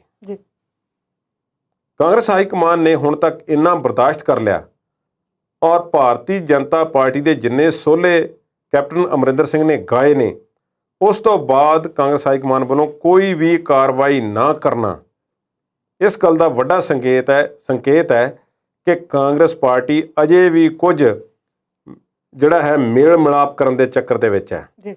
ਕੈਪਟਨ ਅਮਰਿੰਦਰ ਸਿੰਘ ਨੂੰ ਨਾਲ ਰੱਖਣ ਦੇ ਰੌਂ ਵਿੱਚ ਨੇ। ਹਾਲਾਂਕਿ ਕੁਝ ਆਗੂ ਨੇ ਕਹਿ ਤਾ ਕਿ ਜਾ ਸਕਦਾ ਜਿੱਥੇ ਜਾਣਾ ਚਾਹੁੰਦਾ, ਸਾਨੂੰ ਕੋਈ ਫਰਕ ਨਹੀਂ ਪੈਂਦਾ, ਪਰ ਹਾਈ ਕਮਾਨ ਦੇ ਗਲੇ 'ਚੋਂ ਇਹ ਗੱਲ ਉਤਰ ਰਹੀ ਨਹੀਂ ਜਾਪਦੀ। ਉਹ ਇਸ ਗੱਲ ਨੂੰ ਸਮਝਣ ਤੋਂ ਅਸਮਰੱਥ ਨੇ ਕਿ ਇਸ ਨਾਲ ਕੋਈ ਸਾਨੂੰ ਫਰਕ ਨਹੀਂ ਪੈਂਦਾ। ਉਹ ਵਾਕਿਆ ਹੀ ਸਮਝਦੇ ਨੇ ਕਿ ਕੈਪਟਨ ਦਾ ਵਿਅਕਤੀਤਵ ਬਹੁਤ ਅਜੇ ਵੀ ਵੱਡਾ ਹੈ, ਪੰਜਾਬ ਵਿੱਚ ਸਾਨੂੰ ਜ਼ਰੂਰ ਫਰਕ ਪਏਗਾ। ਇਸੇ ਫਰਕ ਤੋਂ ਡਰਦੇ ਅਜੇ ਉਹ ਆਪਣੇ ਪੱਤੇ ਨਹੀਂ ਖੋਲ੍ਹ ਰਹੇ ਅਤੇ ਕੈਪਟਨ ਸਾਹਿਬ ਨੂੰ ਆਪਣੇ ਵੱਲੋਂ ਨਹੀਂ ਕਹਿ ਰਹੇ ਕਿ ਬਾਏ ਬਾਏ। ਕੈਪਟਨ ਸਾਹਿਬ ਤੇ ਕਹਿ ਹੀ ਚੁੱਕੇ ਨੇ। ਭਾਰਤੀ ਜਨਤਾ ਪਾਰਟੀ ਦੇ ਸੋਲੇ ਉਹ ਜਿਹੜੇ ਗਾ ਰਹੇ ਨੇ, ਉਸ ਦਾ ਸਿੱਧਾ ਮਤਲਬ ਤੇ ਕਾਂਗਰਸ ਦੀ ਜਿਹੜੀਆਂ ਮੂਲ ਨੀਤੀਆਂ ਨੇ ਉਹਨਾਂ ਦੀ ਖਿਲਾਫਤ ਹੈ। ਤੇ ਉਹਦੇ ਇੰਨਾ ਕੁਝ ਹੋਣ ਦੇ ਬਾਵਜੂਦ ਉਹਨਾਂ ਨੂੰ ਕਾਂਗਰਸ ਵਿੱਚ ਬਣਾ ਕੇ ਰੱਖਣਾ ਮੈਨੂੰ ਸਮਝ ਨਹੀਂ ਆਉਂਦਾ। ਚੰਨੀ ਸਾਹਿਬ ਦੀ ਫੇਰੀ ਜਿਹੜੀ ਹੈ ਸ਼ਾਇਦ ਇਹਨਾਂ ਗੱਲਾਂ 'ਤੇ ਕੇਂਦਰਿਤ ਹੋਵੇ ਕਿ ਕਿਤੇ ਨਾ ਕਿਤੇ ਬਚਾ ਕਰ ਲਈਏ, ਕੈਪਟਨ ਸਾਹਿਬ ਉੱਧਰ ਵੀ ਨਾ ਜਾਣ ਤੇ ਅਸੀਂ ਵੀ ਉਹਨਾਂ ਨੂੰ ਬਹੁਤਾ ਛੱਡੀਏ ਨਾ। ਚਲੋ ਮੁੱਖ ਮੰਤਰੀ ਤੇ ਹੁਣ ਬਣੇ ਹੀ ਆ, ਉਹ ਹਨ ਨਹੀਂ, ਤੇ ਉਹਨਾਂ ਨੂੰ ਕਿਸੇ ਤਰ੍ਹਾਂ ਚੋਣਾਂ ਤੱਕ ਨਾਲ ਜਿਹਾ ਰੱਖ ਲਈਏ ਕਿਸੇ ਤਰੀਕੇ, ਤੇ ਫਿਰ ਸ਼ਾਇਦ ਸਾਡਾ ਕੋਈ ਬਚਾ ਹੋ ਜਾਵੇ। ਜੀ ਤੇ ਕੁਲਦੀਪ ਜੀ, ਪ੍ਰੈਸ ਕਾਨਫਰੰਸ ਦੌਰਾਨ ਨਾ ਕੈਪਟਨ ਅਮਰਿੰਦਰ ਸਿੰਘ ਨੂੰ ਜਦੋਂ ਕਿਸੇ ਨੇ ਸਵਾਲ ਕੀਤਾ ਨਾ ਵੀ ਤੁਸੀਂ ਕਾਂਗਰਸ ਛੱਡ ਕਿਉਂ ਨਹੀਂ ਦਿੰਦੇ, ਉਹ ਕਹਿੰਦੇ ਜਿੱਥੇ ਮੈਂ ਇੰਨੀ ਉਮਰ ਕਾਂਗਰਸ 'ਚ ਰਹਿ ਲਿਆ ਉੱਥੇ 10 ਦਿਨ ਹੋਰ ਰਹਿ ਲਵਾਂਗਾ ਤੇ ਕੋਈ ਜ਼ਿਆਦਾ ਫਰਕ ਨਹੀਂ ਪੈਣਾ। ਤੇ ਉਹ ਦਿੱਲੀ ਪਹੁੰਚੇ ਹੋਏ ਨੇ ਤੇ ਮੁਲਾਕਾਤ ਦਾ ਪ੍ਰੋਗਰਾਮ ਸੀ, ਕਿੰਨਾ ਨਾਲ ਸੀ, ਕਿਉਂ ਸੀ, ਇਹਦੇ ਬਾਰੇ ਦੱਸ ਦਿਓ। ਕੈਪਟਨ ਸਾਹਿਬ ਥੋੜੇ ਦਿਨਾਂ ਦੇ ਵਿੱਚ ਤੀਜੀ ਵਾਰੀ ਅਮਿਤ ਸ਼ਾਹ ਨੂੰ ਮਿਲ ਰਹੇ ਨੇ। ਜੀ ਪਹਿਲੀ ਵਾਰੀ ਤੇ ਆਪਣਾ ਬੋਰੀਆ ਬਿਸਤਰ ਗੋਲ ਕਰਨ ਗਏ ਸੀ ਕਪੂਰਥਲਾ ਹਾਊਸ ਦੇ ਵਿੱਚੋਂ। ਜੀ ਘੱਟੋ ਘੱਟ ਕਹਿ ਕੇ ਤੇ ਸਾਨੂੰ ਇਹੋ ਹੀ ਗਏ ਸੀ ਕਿ ਭਾਈ ਉਹ ਖਾਲੀ ਕਰਨਾ, ਸਮਾਨ ਚੁੱਕਣਾ। ਜੀ ਖੈਰ ਫੋਟੋਆਂ ਵੀ ਪਾ ਤਾਂ ਦਿੱਤੀਆਂ, ਪਰ ਅਮਿਤ ਸ਼ਾਹ ਨੂੰ ਜ਼ਰੂਰ ਮਿਲੇ। ਤੇ ਉਹਨਾਂ ਦੇ ਜਿਹੜੇ ਮੀਡੀਆ ਸਲਾਹਕਾਰ ਨੇ ਉਹਨਾਂ ਨੇ ਇਹ ਗੱਲ ਕੀਤੀ ਕਿ ਦੇਖੋ ਕਿ ਆਸਰਾਈਆਂ ਲਾਉਣ ਦੀ ਕੋਈ ਲੋੜ ਨਹੀਂ, ਉਹ ਅਮਿਤ ਸ਼ਾਹ ਨੂੰ ਵੈਸੇ ਮਿਲਣ ਗਏ ਨੇ।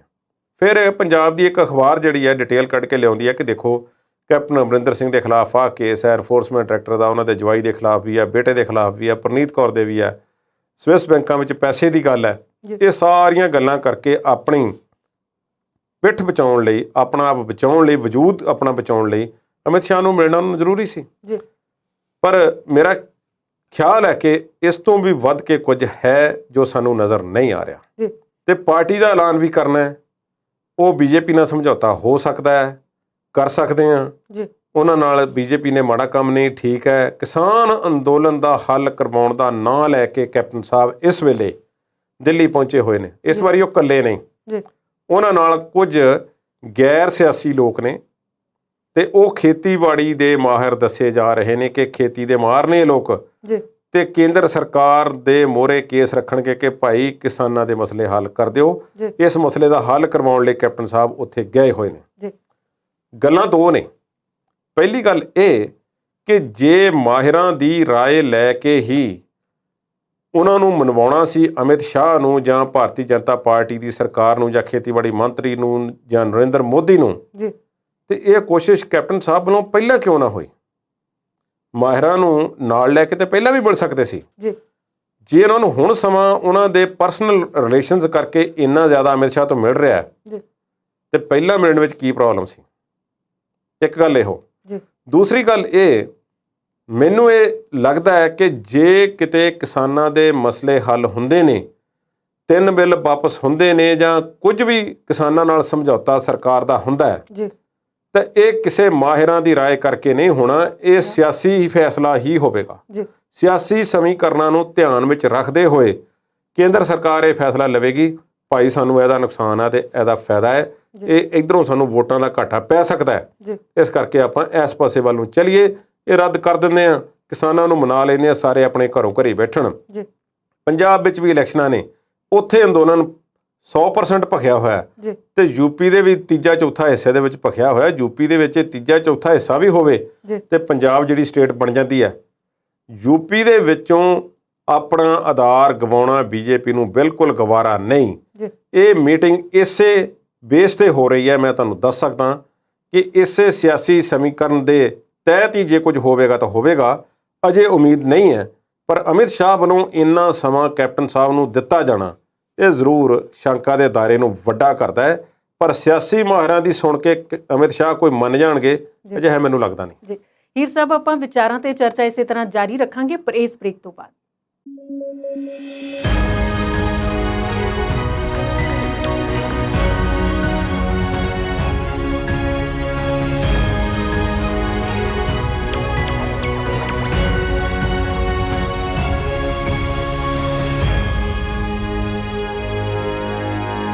ਵਕਫੇ ਤੋਂ ਬਾਅਦ ਵਿਚਾਰ ਚਰਚਾ ਪ੍ਰੋਗਰਾਮ ਦੇ ਆਖਰੀ ਹਿੱਸੇ 'ਚ ਦਰਸ਼ਕਾਂ ਦਾ ਸਵਾਗਤ ਕਰਦੇ ਹਾਂ। ਕੁਲਦੀਪ ਸਿੰਘ ਹੀਰ ਜੀ, ਆਪਾਂ ਬ੍ਰੇਕ ਤੇ ਜਾਣ ਤੋਂ ਪਹਿਲਾਂ ਗੱਲ ਕਰ ਰਹੇ ਸੀ ਕੈਪਟਨ ਅਮਰਿੰਦਰ ਸਿੰਘ ਦੀ।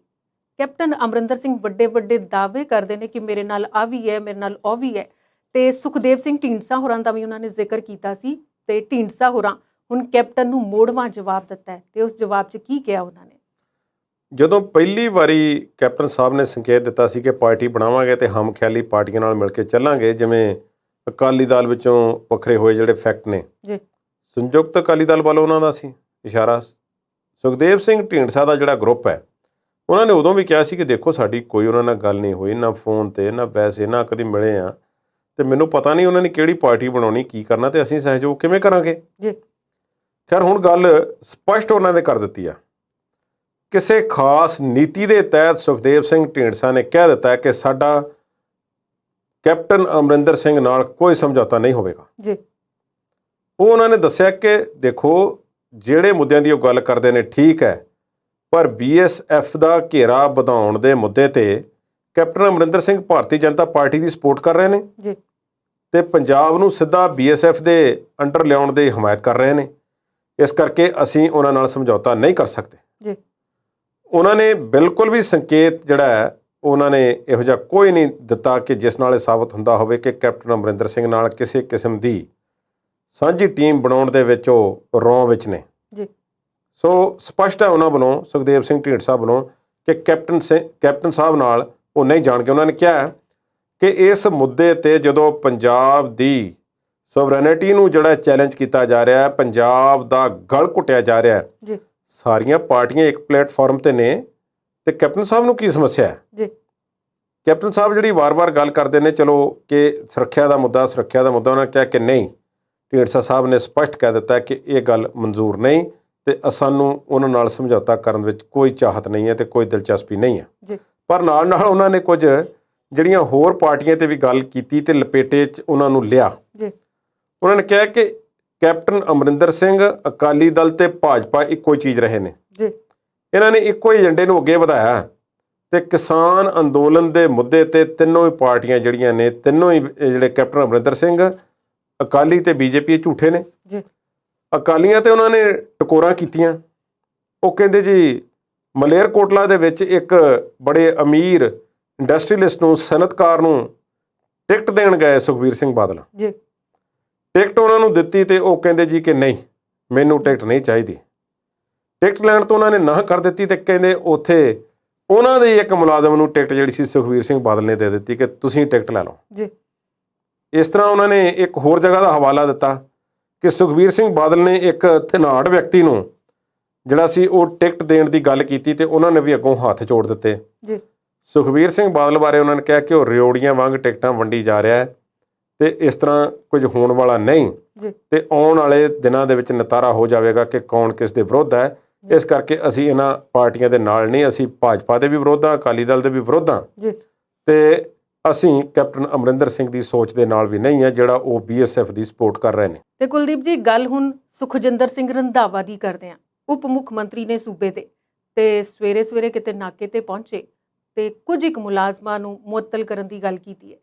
ਇੰਨੀ ਛੇਤੀ ਮੁਲਾਜ਼ਮਾਂ ਦੇ ਹਾਲਾਤਾਂ ਨੂੰ ਜਾਣੇ ਬਗੈਰ ਮੁਅੱਤਲ ਕਰਨਾ ਕਿੰਨਾ ਕੁ ਜਾਇਜ਼? ਜਿਹੜੇ ਮੁਲਾਜ਼ਮਾਂ ਦੇ ਹਾਲਾਤ ਨੇ ਉਹ ਇੱਕ ਵੱਖਰਾ ਵਿਸ਼ਾ ਹੈ ਜੀ। ਇੱਥੋਂ ਸਾਨੂੰ ਅੰਦਾਜ਼ਾ ਲੱਗਦਾ ਜਿਹੜੀ ਘਟਨਾ ਹੈ ਜਿਸ ਜਗ੍ਹਾ ਦੀ ਹੈ ਜੀ, ਜੇ ਉਸ ਜਗ੍ਹਾ ਦੀ ਘੋਖ ਕੀਤੀ ਜਾਵੇ ਤਾਂ ਫਿਰ ਸਾਨੂੰ ਪਤਾ ਲੱਗਦਾ ਹੈ ਕਿ ਉਹ ਕਿੰਨੀ ਇੰਪੋਰਟੈਂਟ ਜਗ੍ਹਾ ਹੈ ਤੇ ਉੱਥੇ ਨਾਕੇ ਤੇ ਇਹ ਹਾਲ ਹੈ ਤੇ ਫਿਰ ਬਾਕੀ ਕੀ ਹੋਵੇਗਾ ਜੀ। ਅਸਲ ਵਿੱਚ ਜਿਨ੍ਹਾਂ ਦਰਸ਼ਕਾਂ ਨੂੰ ਨਹੀਂ ਪਤਾ ਮੈਂ ਦੱਸ ਦੇਵਾਂ ਕਿ ਫਲੌਰ ਕਸਬਾ ਜਿਹੜਾ ਹੈ ਦੁਆਬੇ ਦਾ ਮਾਝੇ ਵਿੱਚ ਦਾਖਲ ਹੋਣ ਤੋਂ, ਮਾਲਵੇ ਵਿੱਚ ਦਾਖਲ ਹੋਣ ਤੋਂ ਪਹਿਲਾਂ ਦਾ ਆਖਰੀ ਛੋਟਾ ਜਿਹਾ ਸ਼ਹਿਰ ਹੈ ਜੀ। ਫਲੌਰ ਖਤਮ ਹੁੰਦਾ ਹੈ ਤੇ ਅੱਗੇ ਸਤਲੁਜ ਦਰਿਆ ਆ ਜਾਂਦਾ ਹੈ। ਦਰਿਆ ਪਾਰ ਕਰਦਿਆਂ ਹੀ ਟੋਲ ਪਲਾਜ਼ਾ ਹੈ ਤੇ ਜੇ ਉਧਰੋਂ ਆਈਏ ਤੇ ਫਿਰ ਦੂਸਰੇ ਪਾਸੇ ਵੱਲੋਂ ਤੇ ਦਰਿਆ ਪਾਰ ਕਰਦੇ ਸਾਰ ਹੀ ਇੱਕ ਪੁਲਿਸ ਦਾ ਚੈੱਕ ਪੋਸਟ ਜਿੱਥੇ ਇਹ ਸੁਖਜਿੰਦਰ ਸਿੰਘ ਰੰਧਾਵਾ ਪਹੁੰਚੇ ਨੇ ਤੇ ਉਹਨਾਂ ਦੀਆਂ ਗੱਡੀਆਂ ਆ ਕੇ ਰੁਕੀਆਂ ਨੇ ਤੇ ਇੰਨੇ ਦੇਰ ਨੂੰ ਉੱਥੇ ਮੌਕੇ ਤੇ ਮੌਜੂਦ 2 ਪੁਲਿਸ ਮੁਲਾਜ਼ਮ ਸਨ ਨਾਕੇ ਤੇ। ਇਸ ਨੂੰ ਹਾਈਟੈਕ ਨਾਕਾ ਆਖਿਆ ਜਾਂਦਾ ਹੈ ਇਸ ਖਾਸ ਨਾਕੇ ਨੂੰ, ਜੀ ਜਿਹੜਾ ਦਰਿਆ ਦੇ ਉੱਪਰ ਲੱਗਿਆ ਹੁੰਦਾ ਹੈ। ਦਰਿਆ ਤੇ ਲੱਗੇ ਨਾਕੇ ਦੇ ਬਾਰੇ ਮੈਂ ਦੱਸ ਦੇਵਾਂ ਕਿ ਆਮ ਤੌਰ ਤੇ ਪੰਜਾਬ ਪੁਲਿਸ ਜਾਂ ਹੋਰ ਸੁਰੱਖਿਆ ਏਜੰਸੀਆਂ ਦੀ ਨਿਗਾਹ ਤੋਂ ਦਰਿਆਵਾਂ ਦੇ ਪੁਲਾਂ ਤੇ ਲੱਗੇ ਹੋਏ ਨਾਕੇ ਬਹੁਤ ਅਹਿਮ ਹੁੰਦੇ ਨੇ। ਪੰਜਾਬ ਦੇ ਵਿੱਚ ਤੇ ਦਰਿਆ ਵੱਡੇ ਨੇ ਜੀ ਔਰ ਉੱਥੋਂ ਹੀ ਪਾਰ ਕਰਨਾ ਜਦੋਂ ਕਿਸੇ ਨੇ ਕੁਝ ਕਰਨਾ ਹੈ। ਜੀ ਜੇ ਇੱਥੇ ਬਹੁਤੀ ਚੈਕਿੰਗ ਹੋ ਜਾਵੇ ਤਾਂ ਫਿਰ ਆਸੇ-ਪਾਸੇ ਨੂੰ ਬਹੁਤਾ ਝਾਕਣ ਦੀ ਲੋੜ ਨਹੀਂ ਪੈਂਦੀ। ਜੀ ਕਾਫੀ ਸਮੱਸਿਆਵਾਂ ਦੇ ਹੱਲ ਜਿਹੜੇ ਨੇ ਇੱਥੋਂ ਹੋ ਜਾਂਦੇ ਨੇ। ਉਸ ਹਾਈਟੈਕ ਨਾਕੇ ਦਾ ਹਾਲ ਇਹ ਸੀ ਕਿ ਮੰਤਰੀ ਸਾਹਿਬ ਜਦੋਂ ਰੰਧਾਵਾ ਸਾਹਿਬ ਉੱਥੇ ਪਹੁੰਚਦੇ ਨੇ ਤੇ ਇੱਕ ਮੁਲਾਜ਼ਮ ਜਿਹੜਾ ਆਪਣੀ ਗੱਡੀ ਦਾ ਸ਼ੀਸ਼ਾ ਸਾਫ਼ ਕਰ ਰਿਹਾ ਤੇ ਦੂਸਰਾ ਉੱਥੋਂ ਥੋੜ੍ਹਾ ਜਿਹਾ ਦੂਰ ਆਸੇ-ਪਾਸੇ ਗਿਆ ਹੋਇਆ ਸੀ।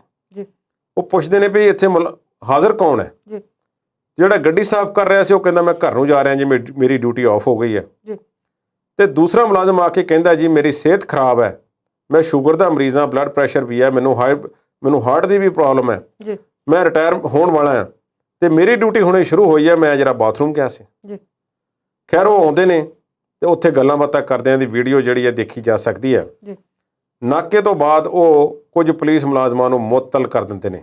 ਜੀ ਹੁਣ ਸਮੱਸਿਆ ਇਹ ਹੈ ਕਿ ਕੀ ਇਸ ਤਰ੍ਹਾਂ ਨਾਲ ਕੁਝ ਸਾਡਾ ਸਿਸਟਮ ਪੁਲਿਸਿੰਗ ਦਾ ਬਿਹਤਰ ਹੋ ਸਕੇਗਾ? ਜੀ ਲੱਗਦਾ ਨਹੀਂ, ਇਸ ਤਰ੍ਹਾਂ ਨਹੀਂ ਹੋ ਸਕਣਾ।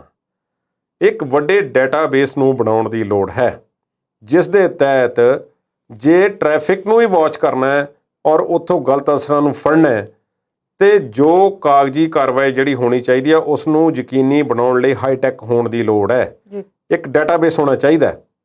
ਜਿਹੜੀਆਂ ਬੱਸਾਂ ਦੇ ਪਰਮਿਟ ਅੱਜ ਸਾਡੇ ਟਰਾਂਸਪੋਰਟ ਮੰਤਰੀ ਸਾਹਿਬ ਜਾ ਕੇ ਚੈੱਕ ਕਰ ਰਹੇ ਨੇ ਉਹ ਇੱਥੇ ਚੈੱਕ ਹੋ ਸਕਦੀਆਂ ਨੇ। ਜੀ ਪੁਲ ਤੇ ਪਾਰ ਕਰਨੇ ਹੀ ਪੈਂਦੇ ਨੇ। ਪੰਜਾਬ ਵਿੱਚ ਤੁਸੀਂ ਕਿਸੇ ਪਾਸੇ ਨੂੰ ਨਿਕਲ ਜਾਓ, ਜਾਣਾ ਪੈਂਦਾ।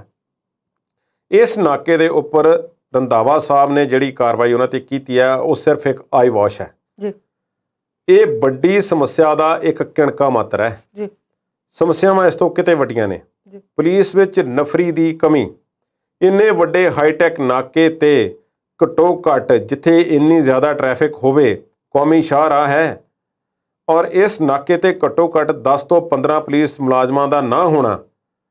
ਜੇ ਇੰਨੇ ਮੁਲਾਜ਼ਮ ਉੱਥੇ ਨਾ ਹੋਣ ਕਿ ਕੋਈ ਗਲਤ ਅਨਸਰ ਆਉਂਦਾ ਤਾਂ ਕੀ ਕਰ ਲੈਣਗੇ ਇੱਕ ਜਾਂ ਦੋ ਮੁਲਾਜ਼ਮ? ਜੀ ਔਰ ਉਹ ਵੀ ਉਹ ਮੁਲਾਜ਼ਮ ਜਿਹੜੇ ਰਿਟਾਇਰਮੈਂਟ ਤੇ ਕੰਢੇ ਤੇ ਨੇ ਤੇ ਖੁਦ ਕਹਿ ਰਹੇ ਨੇ ਕਿ ਮੈਨੂੰ ਸ਼ੂਗਰ ਹੈ, ਮੈਂ ਫਿਜ਼ੀਕਲੀ ਤੌਰ ਤੇ ਫਿੱਟ ਨਹੀਂ ਹਾਂ, ਮੇਰੀ ਸਿਹਤ ਠੀਕ ਨਹੀਂ ਹੈ। ਜੀ ਕੀ ਉਹ ਸੜਕ ਤੇ 24 ਘੰਟੇ ਡਿਊਟੀ ਦੇਣ ਦੇ ਸਮਰੱਥ ਹੈ? ਇਸ ਤਰ੍ਹਾਂ ਦੀਆਂ ਗੱਲਾਂ ਬਾਤਾਂ ਨੇ। ਜੀ ਪਰ ਸੁਖਜਿੰਦਰ ਸਿੰਘ ਰੰਧਾਵਾ ਨੇ ਕਾਰਵਾਈ ਕਰ ਦਿੱਤੀ ਹੈ ਤੇ ਕਾਰਵਾਈ ਪਾ ਦਿੱਤੀ ਹੈ। ਜੀ ਮੈਨੂੰ ਇਹ ਸਿਰਫ ਕਾਰਵਾਈ ਪਾਉਣ ਤੱਕ ਸੀਮਤ ਰੱਖਦਾ ਹੈ। ਉਹਨਾਂ ਕੋਲ ਗ੍ਰਹਿ ਮੰਤਰਾਲਾ ਜ਼ਰੂਰ ਹੈ ਜੀ ਪਰ ਇਸ ਤੋਂ ਵੱਡੀਆਂ ਸਮੱਸਿਆਵਾਂ ਨੇ ਜਿਸ ਦੇ ਤਹਿਤ ਕੁਝ ਵੱਡੇ ਤੌਰ ਤੇ ਕਰਨ ਦੀ ਲੋੜ ਹੈ। ਜੇ ਤਾਂ ਉਹ ਥੱਲਿਓਂ ਸਟਾਰਟ ਕਰਕੇ ਉੱਪਰ ਵੱਲ ਨੂੰ ਜਾਣਾ ਚਾਹੁੰਦੇ ਨੇ ਜੀ ਫਿਰ ਤਾਂ ਠੀਕ ਹੈ। ਜੇ ਉਹਨਾਂ ਨੇ ਕੋਈ ਇਸ ਤੋਂ ਕੋਈ ਵੱਡੀ ਉਮੀਦ ਲਾਈ ਹੈ ਕਿ ਕੱਲ੍ਹ ਨੂੰ ਨਾਕੇ ਤੇ ਸਾਰੇ ਖੜੇ ਹੋ ਜਾਣਗੇ ਤੇ ਫਿਰ 2-4 ਮਹੀਨੇ ਫਿਰ ਖੜੇ ਹੋਣਗੇ ਤੇ ਫਿਰ ਉਹ ਰਾਮ ਕਹਾਣੀ ਸ਼ੁਰੂ ਹੋ ਜਾਵੇਗੀ। ਇਸ ਵਿੱਚੋਂ ਨਿਕਲਣਾ ਕੁਝ ਨਹੀਂ। ਇਹ ਜੋ ਕੰਮ ਹੈ ਤੁਸੀਂ ਨੋਟ ਕਰੋ, ਨਾਕਿਆਂ ਤੇ ਖੜੇ ਕਰਨ ਵਾਸਤੇ ਸਾਡੇ ਕੋਲ ਪੁਲਿਸ ਦੀ ਨਫਰੀ ਨਹੀਂ ਹੈ, ਪੂਰੀ ਪੁਲਿਸ ਮੁਲਾਜ਼ਮ ਨਹੀਂ ਹੈ।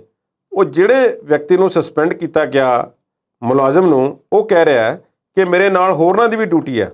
ਇੱਕ ਜਿਹੜਾ ਹੈ ਸ਼ਹਾਦਤ ਤੇ ਗਿਆ ਹੋਇਆ, ਭਾਵ ਕਿਸੇ ਅਦਾਲਤ ਵਿੱਚ ਕਿਸੇ ਕੇਸ ਤੇ ਗਵਾਹੀ ਦੇਣ ਗਿਆ ਹੋਇਆ। ਦੂਸਰਾ ਛੁੱਟੀ ਤੇ ਹੈ ਤੇ ਤੀਸਰਾ ਪੁਲਿਸ ਲਾਈਨ ਵਿੱਚ ਕੰਮ ਕਰ ਰਿਹਾ। ਇੱਕ ਵਿਅਕਤੀ ਨਾਕੇ ਦੀ ਡਿਊਟੀ ਦੇਵੇਗਾ। ਉਹਨਾਂ ਦੀ ਡਿਊਟੀ ਕਿਸ ਨੇ ਲਗਾਈ ਹੈ? ਜੇ ਮੰਤਰੀ ਸਾਹਿਬ ਨੇ ਮੁਅੱਤਲ ਹੀ ਕਰਨਾ ਸੀ ਤੇ ਵੱਡੇ ਅਧਿਕਾਰੀਆਂ ਨੂੰ ਕਿਉਂ ਨਾ ਹੱਥ ਪਾਇਆ ਗਿਆ? ਜਦੋਂ ਕਿਤੇ ਕਿਸੇ ਮੰਤਰੀ ਨੇ ਆਉਣਾ ਹੋਵੇ, ਸੰਤਰੀ ਨੇ ਆਉਣਾ ਹੋਵੇ ਤਾਂ ਫਿਰ ਕਿੰਨੀ ਨਫਰੀ ਜਿਹੜੀ ਹੈ ਰਾਤੋਂ ਰਾਤ ਲਗਾ ਦਿੱਤੀ ਜਾਂਦੀ ਹੈ। ਸੜਕਾਂ ਤੇ ਉਹ 10-10 ਘੰਟੇ ਖਲੋਤੇ ਰਹਿੰਦੇ ਨੇ ਇੱਕ ਲੱਤ ਤੇ ਉਦੋਂ ਇੰਨੀ ਨਫਰੀ ਕਿੱਥੋਂ ਆ ਜਾਂਦੀ ਹੈ? ਤੇ ਹੁਣ ਨਾਕੇ ਤੇ ਖਲੋਣ ਵਾਸਤੇ ਵੀ ਨਹੀਂ। ਸਾਨੂੰ ਪਤਾ ਹੈ ਕਿ ਮੰਤਰੀ ਸਾਹਿਬ ਨੂੰ ਇਸ ਗੱਲ ਦਾ ਪਤਾ ਨਹੀਂ ਕਿ ਉਹ ਕਹਿ ਸਕਦੇ ਨੇ ਕਿ ਮੈਨੂੰ ਇਸ ਗੱਲ ਦਾ ਅੰਦਾਜ਼ਾ ਨਹੀਂ ਕਿ ਕਿੱਥੇ ਕਿੱਥੇ ਨਾਕੇ ਰੋਜ਼ ਲੱਗਦੇ ਨੇ ਤੇ ਉੱਥੇ ਕੀ ਕੀ ਸਲੂਕ ਹੁੰਦਾ ਹੈ, ਕਿਸ ਤਰ੍ਹਾਂ ਦੀ ਚੈਕਿੰਗ ਹੁੰਦੀ ਹੈ ਤੇ ਉੱਥੋਂ ਕੌਣ-ਕੌਣ ਨਿਕਲ ਜਾਂਦਾ ਤੇ ਕੌਣ-ਕੌਣ ਫਸ ਜਾਂਦਾ ਹੈ। ਇਹ ਸਾਰੀਆਂ ਗੱਲਾਂ ਜਿਹੜੀਆਂ ਇਸ ਨੂੰ ਬਰੀਕੀ ਨਾਲ ਘੋਖਣ ਦੀ ਲੋੜ ਹੈ। ਮੰਤਰੀ ਸਾਹਿਬ ਨੇ ਇੱਕ ਕਾਰਵਾਈ ਜੀ ਕੀਤੀ ਹੈ, ਇਹ ਚੰਗਾ ਹੋਵੇਗਾ ਜੇ ਇਸ ਤੋਂ ਅਗਾਂਹ ਵੱਧ ਕੇ ਵੱਡੇ ਪੱਧਰ ਤੇ ਇਸ ਤੇ ਕੰਮ ਕਰਨ ਤੇ ਇਸ ਪੁਲਿਸਿੰਗ ਸਿਸਟਮ ਨੂੰ ਬਿਹਤਰ ਬਣਾਉਣ ਲਈ ਬਹੁਤ ਵੱਡਾ ਕੋਈ ਹੰਭਲਾ ਮਾਰਨ ਉਪਰਾਲਾ ਕਰਨ, ਤਾਂ ਜਾ ਕੇ ਸਿਸਟਮ ਇਹ ਠੀਕ ਹੋਵੇਗਾ।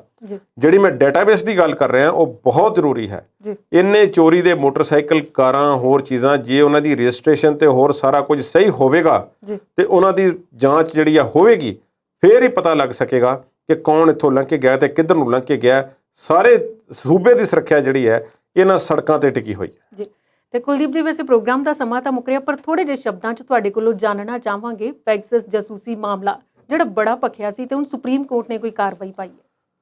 ਪੈਗਸਸ ਮਾਮਲੇ ਦੇ ਵਿੱਚ ਸਰਕਾਰ ਤੇ ਇਹੋ ਹੀ ਕਹਿੰਦੀ ਰਹੀ ਹੈ ਕਿ ਭਾਈ ਜਸੂਸੀ ਇਹ ਸੌਫਟਵੇਅਰ ਹੈ। ਦੇਖੋ, ਇਜ਼ਰਾਈਲ ਵਾਲੇ ਕਹਿੰਦੇ ਨੇ ਕਿ ਅਸੀਂ ਇਹ ਕਿਸੇ ਜ਼ਿੰਮੇਵਾਰ ਸਰਕਾਰਾਂ ਨੂੰ ਦਿੱਤਾ ਹੈ, ਪਰ ਅਸੀਂ ਕਿਸੇ ਹੋਰ ਵਿਅਕਤੀ ਨੂੰ ਨਹੀਂ ਦਿੱਤਾ। ਪਰ ਉਧਰ ਭਾਰਤ ਵਿੱਚ ਸੂਚੀਆਂ ਆ ਰਹੀਆਂ ਸੀ ਕਿ ਮਮਤਾ ਬੈਨਰਜੀ ਦਾ ਫੋਨ ਵੀ ਟਰੇਸ ਹੋ ਰਿਹਾ, ਰਾਹੁਲ ਗਾਂਧੀ ਦਾ ਵੀ ਹੋ ਰਿਹਾ, ਪੱਤਰਕਾਰਾਂ ਦੇ ਹੋ ਰਿਹਾ, ਸਿਆਸਤਦਾਨਾਂ ਦੇ ਹੋ ਰਹੇ ਆ, ਪਤਾ ਨਹੀਂ ਕਿਹਦਾ ਹੋਰਨਾਂ ਦੇਸ਼ਾਂ ਵਿੱਚ ਵੀ ਇਹੋ ਕੁਝ ਹੋਇਆ। ਇਜ਼ਰਾਈਲ ਵਾਲਿਆਂ ਨੇ ਤੇ ਸ਼ੋਸ਼ਾ ਛੱਡ ਦਿੱਤਾ ਤੇ ਭਾਰਤ ਵਾਲਿਆਂ ਨੇ ਉਹਨੂੰ ਕਿੱਥੇ ਵਰਤਿਆ ਤੇ ਕਿਸ ਕੰਮ ਲਈ ਵਰਤਿਆ ਤੇ ਕਿਉਂ ਵਰਤਿਆ, ਇਸ ਗੱਲ ਦਾ ਜਵਾਬ ਦੇਣ ਤੋਂ ਸਰਕਾਰ ਨੇ ਇੱਕ ਬੜਾ ਸੋਹਣਾ ਹੱਲ ਲੱਭ ਲਿਆ। ਉਹ ਇਹ ਆਖਿਆ ਕਿ ਕੌਮੀ ਸੁਰੱਖਿਆ ਦਾ ਮਾਮਲਾ ਹੈ ਭਾਈ, ਅਸੀਂ ਤੁਹਾਨੂੰ ਕੁਝ ਨਹੀਂ ਦੱਸ ਸਕਦੇ ਵੀ ਅਸੀਂ ਸੌਫਟਵੇਅਰ ਕਿੱਥੇ ਵਰਤਿਆ ਤਾਂ ਕਿਹਦੇ ਤੇ ਵਰਤਿਆ। ਦੇਖੋ, ਜੇ ਕਿਸੇ ਪੱਤਰਕਾਰ ਨੂੰ ਤੇ ਕੋਈ ਸ਼ੱਕ ਹੈ ਕਿ ਉਹ ਜਸੂਸੀ ਕਰ ਰਿਹਾ ਜਾਂ ਦੇਸ਼ ਦੀ ਸੁਰੱਖਿਆ, ਕਿਤੇ ਦੇਸ਼ ਦੀ ਸੂਚਨਾ ਜਿਹੜੀ ਆ ਬਾਹਰ ਪਹੁੰਚਾ ਰਿਹਾ ਜਾਂ ਕਿਸੇ ਦੁਸ਼ਮਣ ਨਾਲ ਮਿਲਿਆ ਹੋਇਆ, ਫਿਰ ਤੇ ਤੁਸੀਂ ਉਸ ਦੀ ਜਸੂਸੀ ਕਰੋ ਤੇ ਦੱਸੋ ਵੀ ਦੁਨੀਆ ਨੂੰ ਕਿ ਆ ਫੜਿਆ ਗਿਆ। ਜੇ ਤੁਸੀਂ ਚੋਰੀ ਜਸੂਸੀ ਵੀ ਕਰ ਰਹੇ ਹੋ, ਜਿਨ੍ਹਾਂ ਵਿੱਚ ਹਿਊਮਨ ਰਾਈਟਸ ਦੇ ਵਕੀਲ ਵੀ ਨੇ, ਤੇ ਫਿਰ ਡਿਟੇਲ ਵੀ ਕੋਈ ਨਹੀਂ ਦੇਣਾ ਚਾਹੁੰਦੇ, ਇਹ ਕਹਿ ਕੇ ਕਿ ਕੌਮੀ ਸੁਰੱਖਿਆ ਦਾ ਮਾਮਲਾ ਹੈ। ਸੁਪਰੀਮ ਕੋਰਟ ਨੇ ਹੁਣ ਕਹਿ ਦਿੱਤਾ ਕਿ ਅਸੀਂ 3 ਮੈਂਬਰੀ ਜਾਂਚ ਕਮੇਟੀ ਬਣਾ ਦਿੱਤੀ ਹੈ ਕਿ ਜਸੂਸੀ ਕਿੱਥੇ ਹੋਈ ਹੈ, ਕਿਵੇਂ ਹੋਈ ਹੈ, ਤੇ ਅਸੀਂ ਕੌਮੀ ਸੁਰੱਖਿਆ ਦੇ ਨਾਂ ਤੇ ਮੂੰਹ ਵਿੱਚ ਘੁੰਗਣੀਆਂ ਪਾ ਕੇ ਨਹੀਂ ਬੈਠ ਸਕਦੇ, ਮੂਕ ਦਰਸ਼ਕ ਬਣੇ ਨਹੀਂ ਰਹਿ ਸਕਦੇ। ਸਾਨੂੰ ਇਹ ਪਤਾ ਲਾਉਣਾ ਪਏਗਾ ਕਿ ਇਹ ਸੌਫਟਵੇਅਰ ਭਾਰਤ ਵਿੱਚ ਵਰਤਿਆ ਗਿਆ ਜਾਂ ਨਹੀਂ ਵਰਤਿਆ ਗਿਆ, ਜਾਂ ਕਿਹਦੇ ਤੇ ਵਰਤਿਆ ਗਿਆ। ਇਸ ਮੁੱਦੇ ਤੇ ਕਾਂਗਰਸ ਪਾਰਟੀ ਦੇ ਕਹਿੰਦੀ ਦੇਖੋ ਇਹ ਸਰਕਾਰ ਦੀ ਹਾਰ ਹੋਈ ਹੈ ਤੇ ਸੁਪਰੀਮ ਕੋਰਟ ਨੇ ਬਿਲਕੁਲ ਸਹੀ ਫੈਸਲਾ ਲਿਆ। ਤੇ ਦੂਸਰੇ ਪਾਸੇ ਬੀਜੇਪੀ ਵਾਲੇ ਕਹਿੰਦੇ ਨੇ ਸਾਡਾ ਵੀ ਸਟੈਂਡ ਇਹੋ ਹੀ ਸੀ, ਅਸੀਂ ਵੀ ਇਹੋ ਹੀ ਚਾਹੁੰਦੇ ਸੀ, ਤੁਸੀਂ ਸਾਡੇ ਬਾਰੇ ਜਦੋਂ ਇਹ ਗੱਲਾਂ ਕਰਦੇ ਹੋ ਇਸ ਤਰ੍ਹਾਂ ਦੀਆਂ ਕਰਦੇ ਹੋ। ਪਰ ਨਹੀਂ, ਲੱਗਦਾ ਨਹੀਂ। ਇਸ ਮਾਮਲੇ ਤੇ ਸੁਪਰੀਮ ਕੋਰਟ ਨੇ ਜਿਹੜਾ ਗਿਆਨ ਹਾਸਲ ਕਰਨ ਦੀ ਕੋਸ਼ਿਸ਼ ਕੀਤੀ ਹੈ, ਇਹਨੂੰ ਸਮਾਂ ਪਤਾ ਨਹੀਂ ਕਿੰਨਾ ਲੱਗਣਾ ਹੈ, ਪਰ ਸਹੀ ਫੈਸਲਾ ਹੈ ਸੁਪਰੀਮ ਕੋਰਟ ਦਾ, ਸਹੀ ਰਸਤੇ ਤੇ ਆ ਔਰ ਸਹੀ ਮੰਗ ਉਹਨਾਂ ਵੱਲੋਂ ਕੀਤੀ ਗਈ ਹੈ ਕਿ ਜਾਂਚ ਕਮੇਟੀ ਜਲਦੀ ਰਿਪੋਰਟ ਸੌਂਪ ਸਕੇਗੀ। ਇਹ ਲੰਬਾ ਚੌੜਾ ਮਸਲਾ ਹੈ ਪਰਮਿੰਦਰ, ਇਸ ਦੇ ਬਾਰੇ ਇੰਨੀ ਜਲਦੀ ਕੁਝ ਨਹੀਂ ਕਹਿ ਸਕਦੇ, ਸਾਲਾਂ ਬੱਧੀ ਵੀ ਕਈ ਲੱਗ ਸਕਦੇ ਨੇ। ਤੇ ਕੁਲਦੀਪ ਜੀ, ਅੱਜ ਦੇ ਪ੍ਰੋਗਰਾਮ ਤੁਸੀਂ ਵੱਖ-ਵੱਖ ਮੁੱਦਿਆਂ ਤੇ ਆਪਣੇ ਵਿਚਾਰ ਸਾਂਝੇ ਕੀਤੇ, ਸਟੂਡੀਓ 'ਚ ਆਉਣ ਲਈ ਤੁਹਾਡਾ ਬਹੁਤ-ਬਹੁਤ ਧੰਨਵਾਦ।